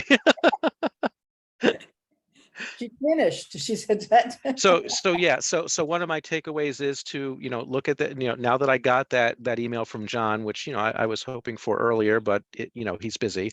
And then, he sent it at a time that wasn't good for me. I need to digest and probably go back to him with some follow-up questions. And yes, one of my to-do takeaways from that field trip was to get in touch with the at least two of the members of the Board of Education, the District 2 and the District 3, since they both represent the cluster, and go to them with kind of a plain English summary of what the situation is. And I asked John to be my translator, to translate it from John McCoy-E's to something that, people on the Board of Education who are not experts at water management can understand. And that's what he was putting together for me. No, sounds good. Sounds good. Yeah, to go back to what Bill was saying, though, I think one of the things we can ask John to do, if we're saying, this is what we're hoping for, and this is what we absolutely, our requirements are, not a reduction in depth and not a reduction in surface area, right? That we could ask for another proposal. There are firms that are engineers as well as being environmental designers, and to go with a straight engineering solution to it is really not going to get us what we want. Mm-hmm. Yes. And again, I think we can do that simultaneously, because even if I start the conversation with the school system, eventually we're going to have to get to a dollar value. Yeah. Yep. It all comes down to money. Right. So, Bill is open space, and Vice Chair or I, or both of us could send something back to John now, basically saying, hey, a reduced depth pond is, not acceptable. Here are some general parameters for what is, and see how he responds to, a request to get something like that drawn up along with the estimate for what it would take to do that. Yeah, I think John was pretty open to that kind of. He was. Because he was very open. Yeah. It's for those who couldn't be there. I hope this isn't, the meeting isn't getting mischaracterized. It was actually a very, very positive meeting, and John was very helpful and very informative. If I didn't have to get back to work, I could have stood out there for a couple of hours, listening to him explain everything. So he was definitely very, very transparent about everything, and also very open to any feedback. And very proud of what he and his crew did at Patriot Pond. So you missed that part of the trip, and that was really great.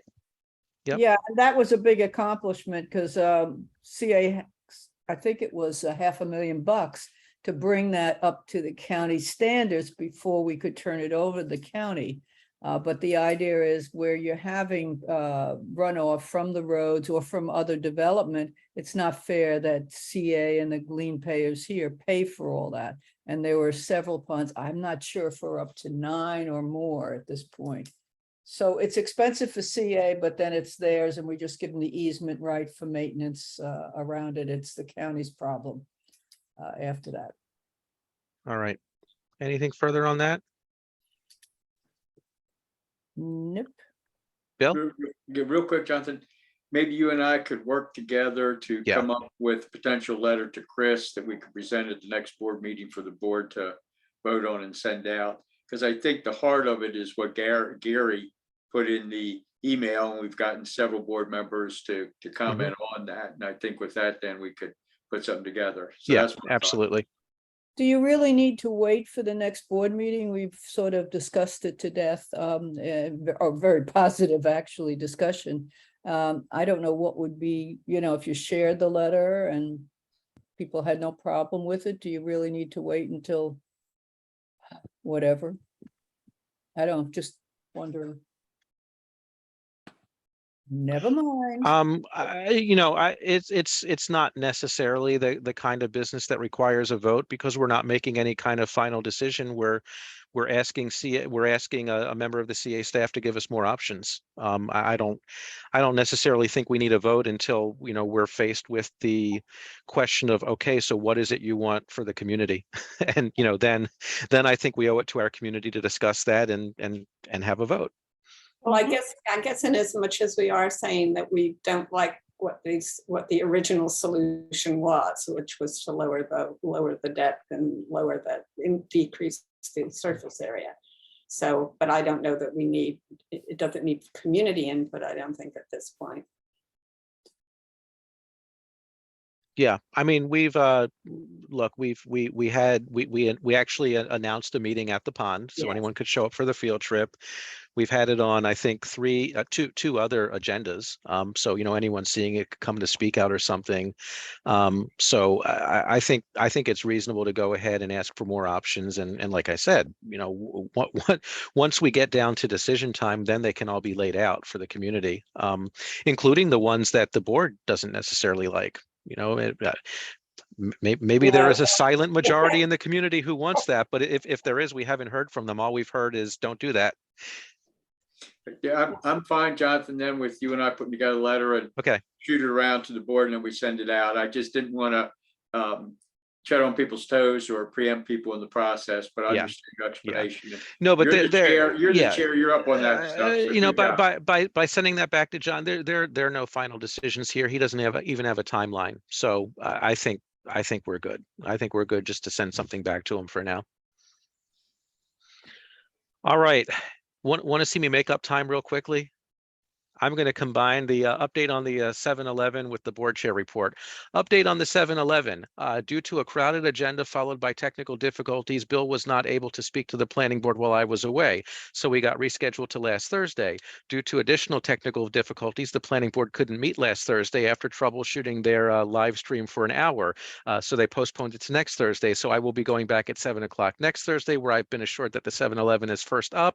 I will speak and then I will go to sleep. There's the update on the 7-Eleven. Board chair Sounds report. like an April 1st joke or something, but never mind. Or Halloween. Board chair report. The new Talbot Springs Elementary School opens up in 2.5 weeks. There are plans being put together for a community open house on the Sunday before school opens, which would be the 28th. As soon as we have the details, we'll make sure we get that out to everyone on the board.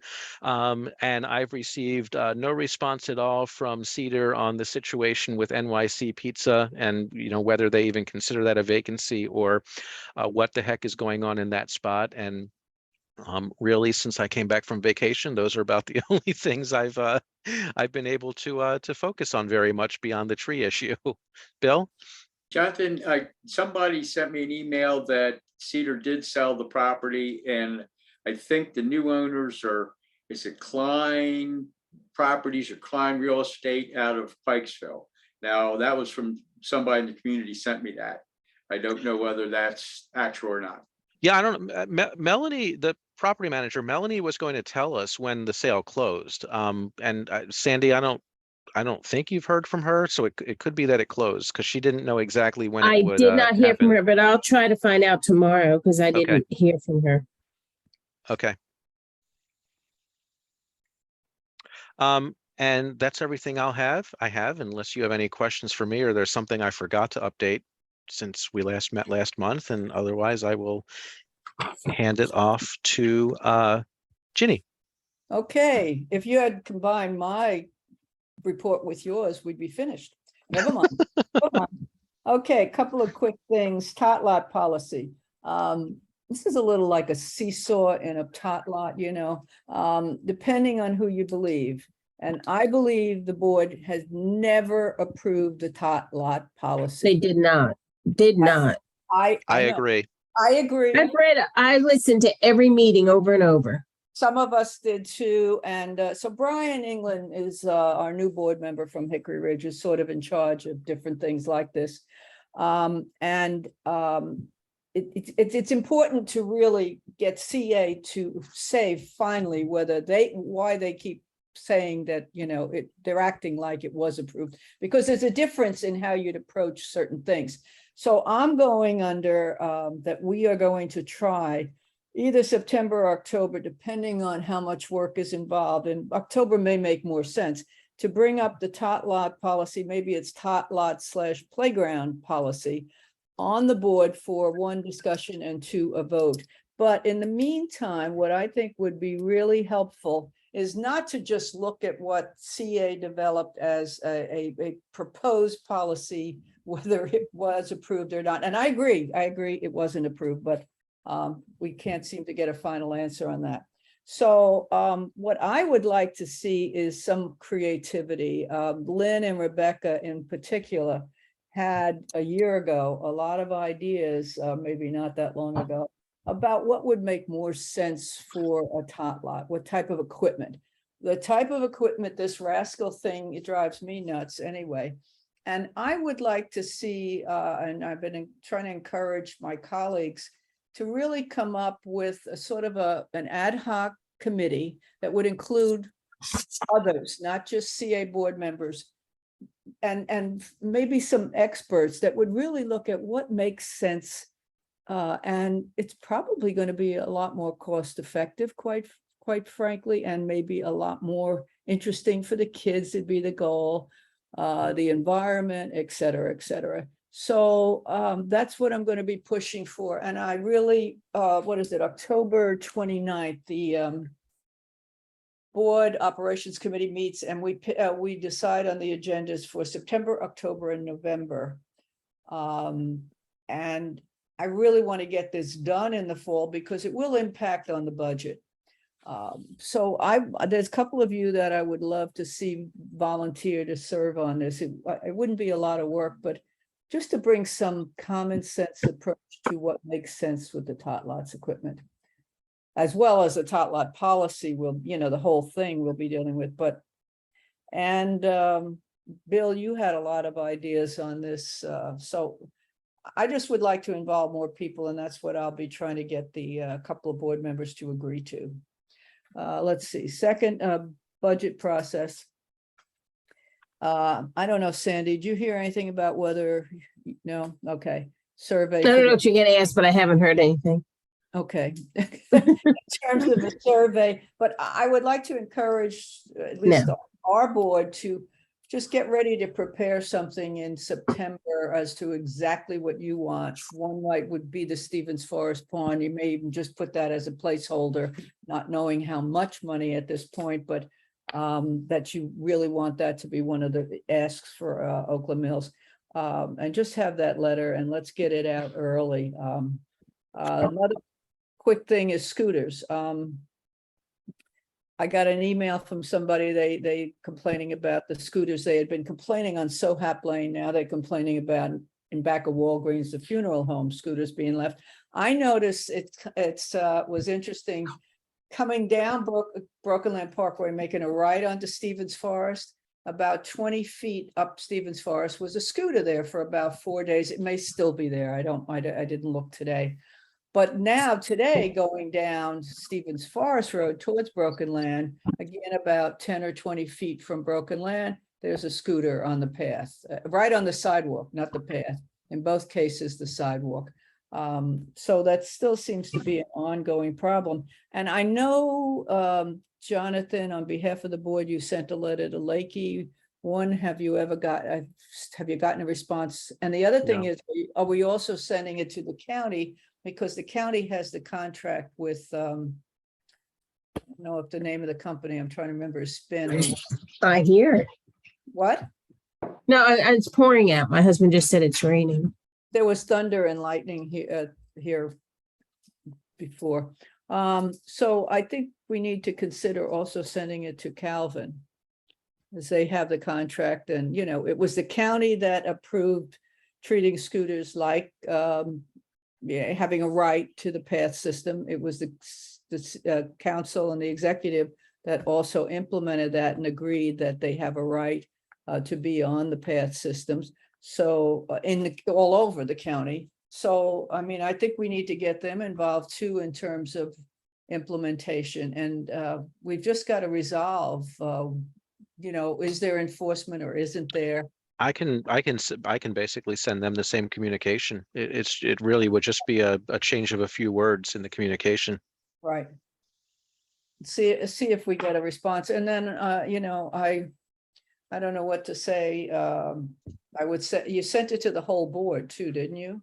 I sent it to the whole CA board, and I sent it to Lakey. She was on vacation. But I know it went through because I got her auto reply saying that she was out until the following Monday. Well, actually, the person that worked on the contract is Jessica. So it's just a matter of Jessica, her boss, working on it and getting back. And we raised this at a CA board meeting as well as, what the concerns were and what are we going to do about it? So some of us want to get answers to. And that's about it. Wait a minute, let me see. Yeah, and I would say, I mean, what we sent to the CA board and Lakey was certainly not anti-scooter. In fact, it was no.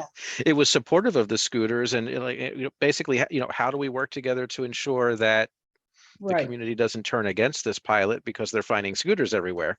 Exactly, and also that it's safe, the Yeah. two I'm talking about were across the sidewalk, that if you're Mhm. turning that corner fast on a bike, that could be dangerous, so it's just a matter of, if you're gonna leave it someplace, at least get it off the bloody sidewalk and put it on the grass or something like that.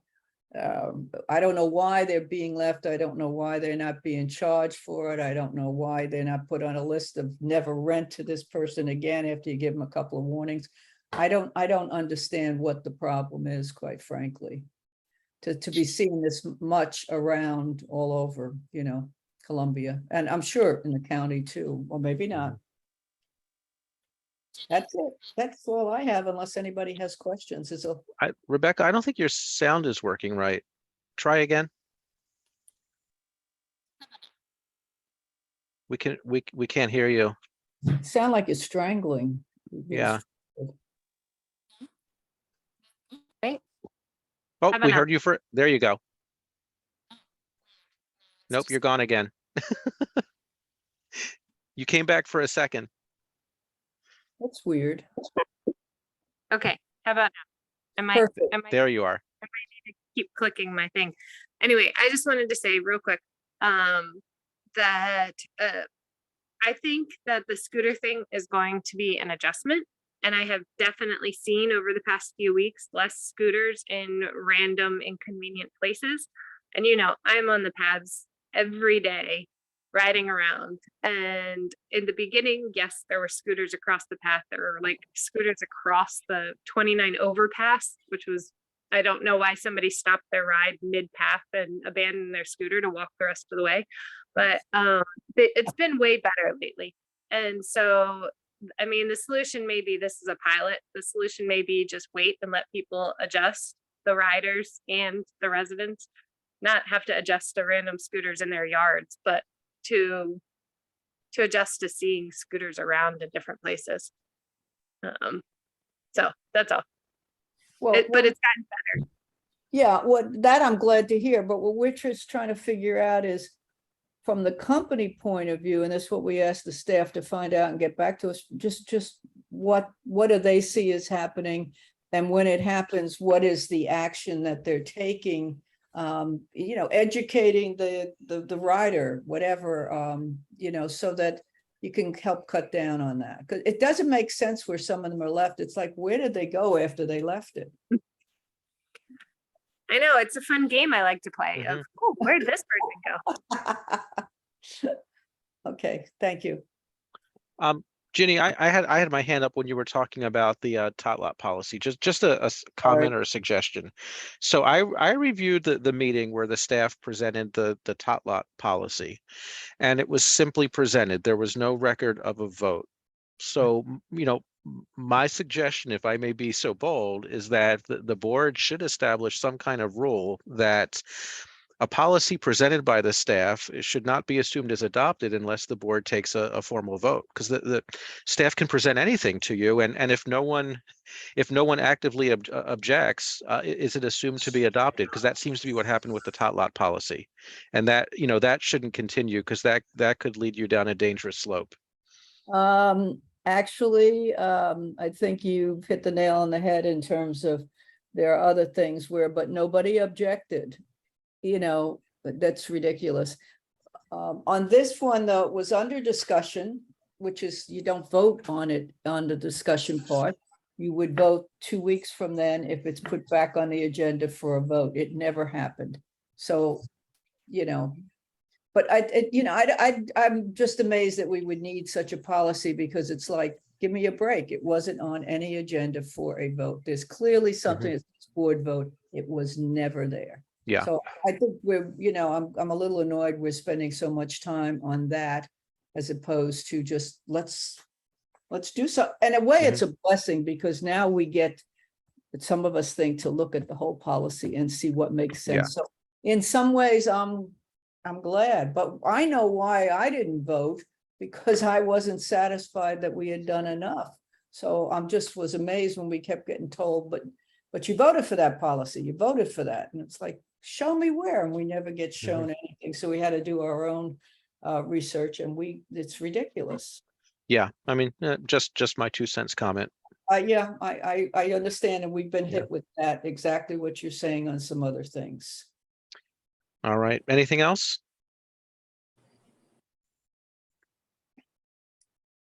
No? Yep. Nope. Okay, let's go on to committee reports. Welcome back, Lynn. And Lynn already has an item for us. Kind of presumptuous. You didn't know how You the vote would skipped go. me, Jonathan. You skipped me. Oh my God, I'm sorry. Oh, wait, I didn't even put myself on here. Yes, I am. No, you are. Okay, I'll be quick. You are. I scrolled I'll too take far. I'll take Village 1 minute. I'm sorry. I scrolled too far on my other screen.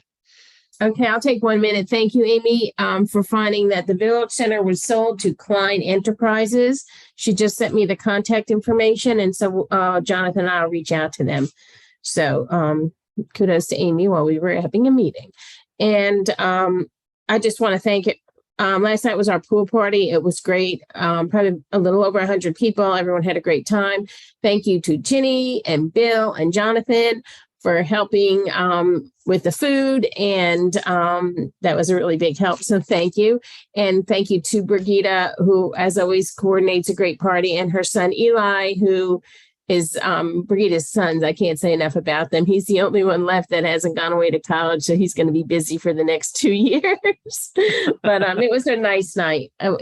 We always get people there that I think this is the only night that they can go to a pool and swim and have a good time, and so it was just great. And next up is our biggest thing. We have a concert in October, but Lavinia is having a concert. It's sold out on September 18th. And our festival is October 1st. And we are getting vendors. We have reached out to every food truck person we can find. And I think we have like 4 food trucks plus the Stevens Forest hot dogs. And we'll keep it at that. I don't want to have too many food trucks so that it dilutes the profit on the others. But that's shaping up to be a nice event. So put that on your calendars. We always could use help, especially in the morning for setup, and for the board to be around the noon, 12:30 hour, because we know that there'll be political speeches and all that. So I look forward to that. And that's it. Thank you. And I'm sorry about that. That's okay. I give you a pass. All right, now I get to call on the presumptuous Lynn, who had her name on the agenda before she even knew how that vote would go. So architecture, we have a potential RAC member. Yes, we have, her name is Lisa Dillard, D-I-L-L-A-R-D, and she and her husband are young, relatively new property owners. I think they bought their house a couple of years ago. And she's very enthusiastic, very committed, just a lovely person to work with. She's come to the required 3 meetings of the RAC, came to a couple of others just as an observer before she decided to actually ask to be on the RAC. She's gone around and looked at properties with Dave Smith, who's the chair of the RAC, and seen how that whole process works. And so I would like to propose. I propose that we vote to accept Lisa as a new RAC member. So can I have a second for that? Bill? Bill seconds. Second from Bill. Any discussion? All in favor of the appointment of Lisa Dillard to the RAC? 1, 2, 3, 4, 5. Very good. Okay, and just to throw out there that if any of you know of anybody who might really be interested in joining the RAC, we have we have really Lisa and Dave Smith are our current members, and we're losing Kay Wisniewski, because she's closing, sadly, we're losing her. She's closing on her house at the end of the month and moving. And so that really leaves us kind of short. And Susan Lynn was on, as kind of temporarily was on the RAC committee, but she's been quite ill. So, I don't know how. I'll advertise it again, Lynn. Yeah, but also just all of you, Yeah. word of mouth. If you know anybody who might be interested, they're looking for a way to, serve their community. It's a nice group, actually. And it's really interesting to see what people are doing to their houses. So that's it for me. All right, thank you. Welcome back again. Thank you. Education Committee did not meet in July. We are hoping to meet in August, although I'm trying to reschedule it because work is going to take me to a different time zone where the usual time on the East Education meeting would overlap with when I'm still at work. So hopefully I'll be able to get something rescheduled so that we don't miss the August meeting. So nothing from the committee yet. And then public space. Anything else, Warren? We also did not meet in July. The only thing, I guess, I had some chat notes from Rebecca about addressing the Oakland Mills Road comments. Did you want to say something, Rebecca, on that? I think we covered it. Oh, about Oakland Mills Road, about how it's the lanes are narrower. They are. And that was one of the comments, I think. You took note. But the lanes are narrower, and that was a comment that it felt unsafe. But actually, narrower roads are safer because people drive slower. So that was the whole goal of that. The 2 bike lanes on the one side, that was already addressed. I think that was the only other thing she said. That Yeah, the lighting, he addressed the lighting. Right. Yeah, I think the narrow roads was the only thing not addressed yet. I mean, we had a public meeting. They came Yeah. to our meeting. By the way, I'll look at the plans they presented again. I think the lanes feel narrower. I don't believe the lanes actually are narrower. There are fewer lanes, but I think They're supposed to be narrower. are they narrower? They are. Okay. They are actually narrower. Yes. Okay, I thought it was just because they have the 2 double yellows next to each other that it. Okay. Yeah, and that was deliberate. I mean, Yeah. narrowing lanes, slow speeds, and slowing speeds makes roads safer. Yeah. Posting speed limit signs that say 20 miles an hour or 25 miles an hour doesn't make it safer, but actually structurally making it limiting and the size of the lanes does. So yeah. If I have one criticism, because overall I think it's a good plan, and I think when it's all said and done and the permanent paint is down, people will understand what it is. And it sounds like Chris is already addressing it. I think they didn't do enough with the temporary marking and temporary signage. There are stretches that are confusing. And like when you have a long stretch that's now a left turn lane that used to be a travel lane and you only put like one little skinny arrow, when you're driving, you're looking all over the place. It's very easy to miss that and then go, oh my gosh, I'm heading head on toward another car coming at me because now I'm in a turn lane that didn't exist before. So I did notice more signs go up over the weekend, and I didn't go through there today, but it sounds like from what Chris was saying, they've done even more temporary marking to help people, transition from what it was to what it's going to be once the permanent paint and signage goes up. And it does feel like a mess right now, but yeah, because Yeah. it's all in progress. It Casey rode in the new bike lanes and was like, it feels terrible, but they're gonna put what do they call them? Flex posts Arrows. along- yeah, Flexi along, posts. yeah, to block the bike lane from the travel lane. So it's a little bit better there too. So just have patience. Yeah. I went by it today, and the difference between this afternoon and a couple of days ago is terrific. They've made progress already. And this is a major rework of that road, and they're, as Chris said, they're doing it while the road is open. So it's I've seen other projects close stretches of road and no one likes that either. So it's a trade-off.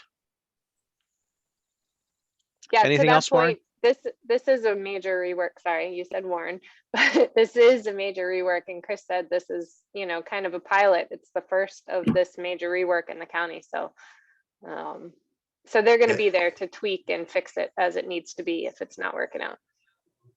It's a road diet and it's also a protected bike lane, both of which are new to the county. So I think it's exciting. I think it's good for biking. I think it's good for safety of roads, but, and that's really all I have. Okay, thank you. All right, we'll go right to the bulletin board. Amy, anything? No. Okay, Sandy, No. Rebecca? No, but the only thing I missed asking you is Talbot Springs, and maybe you don't know, but is Talbot Springs on schedule? Or are they going to open in the fall? Because we ride by it and the kids are Yes. like, Oh, yeah. they can't build that fast enough. Yes. Yeah, they actually the principal and her staff are moving into their offices this week. People can't go in yet, but yeah, we haven't heard anything other than Cool. the grand opening and all that. Okay. Anything else for bulletin board? Me? Well, Rebecca had a question. I wanted to make sure she didn't have Oh, for anything to me. post to the Oh, no, bulletin I board. don't have anything. Okay. Else. No. All right, Warren? As you know, my son and Jennifer got married, Paul and Jennifer. Thank Yay. you. I sent out a picture and all of you had very kind words. Thank you so much. I'm very proud and very happy. I'm very excited. That's It was great. a wonderful Excellent. beach wedding and it was just amazing. It really was. Great. That's I'm a great. proud dad. Congratulations. Proud dad. Oh, you should be. Very Excellent. nice. Oh, the squares moved around. Ginny, did I call? No, I didn't call Ginny yet. Well, I Nope. don't have, no. All right, Lynn, No. nothing. Bill, Nope. all right. Sandy? No, I said no already. Oh, that's right. I'm sorry. See that when the squares no move around, again. I forget who I called. Okay. Just, once again, Sandy thanked everyone for the pool party, but also thank you to Sandy for working with Brigida to organize another wonderful pool party. And with that, I think we can adjourn. Thank you very much. Okay. Alrighty. See you Good in night, 2. everybody. Good night. Good night. Good night.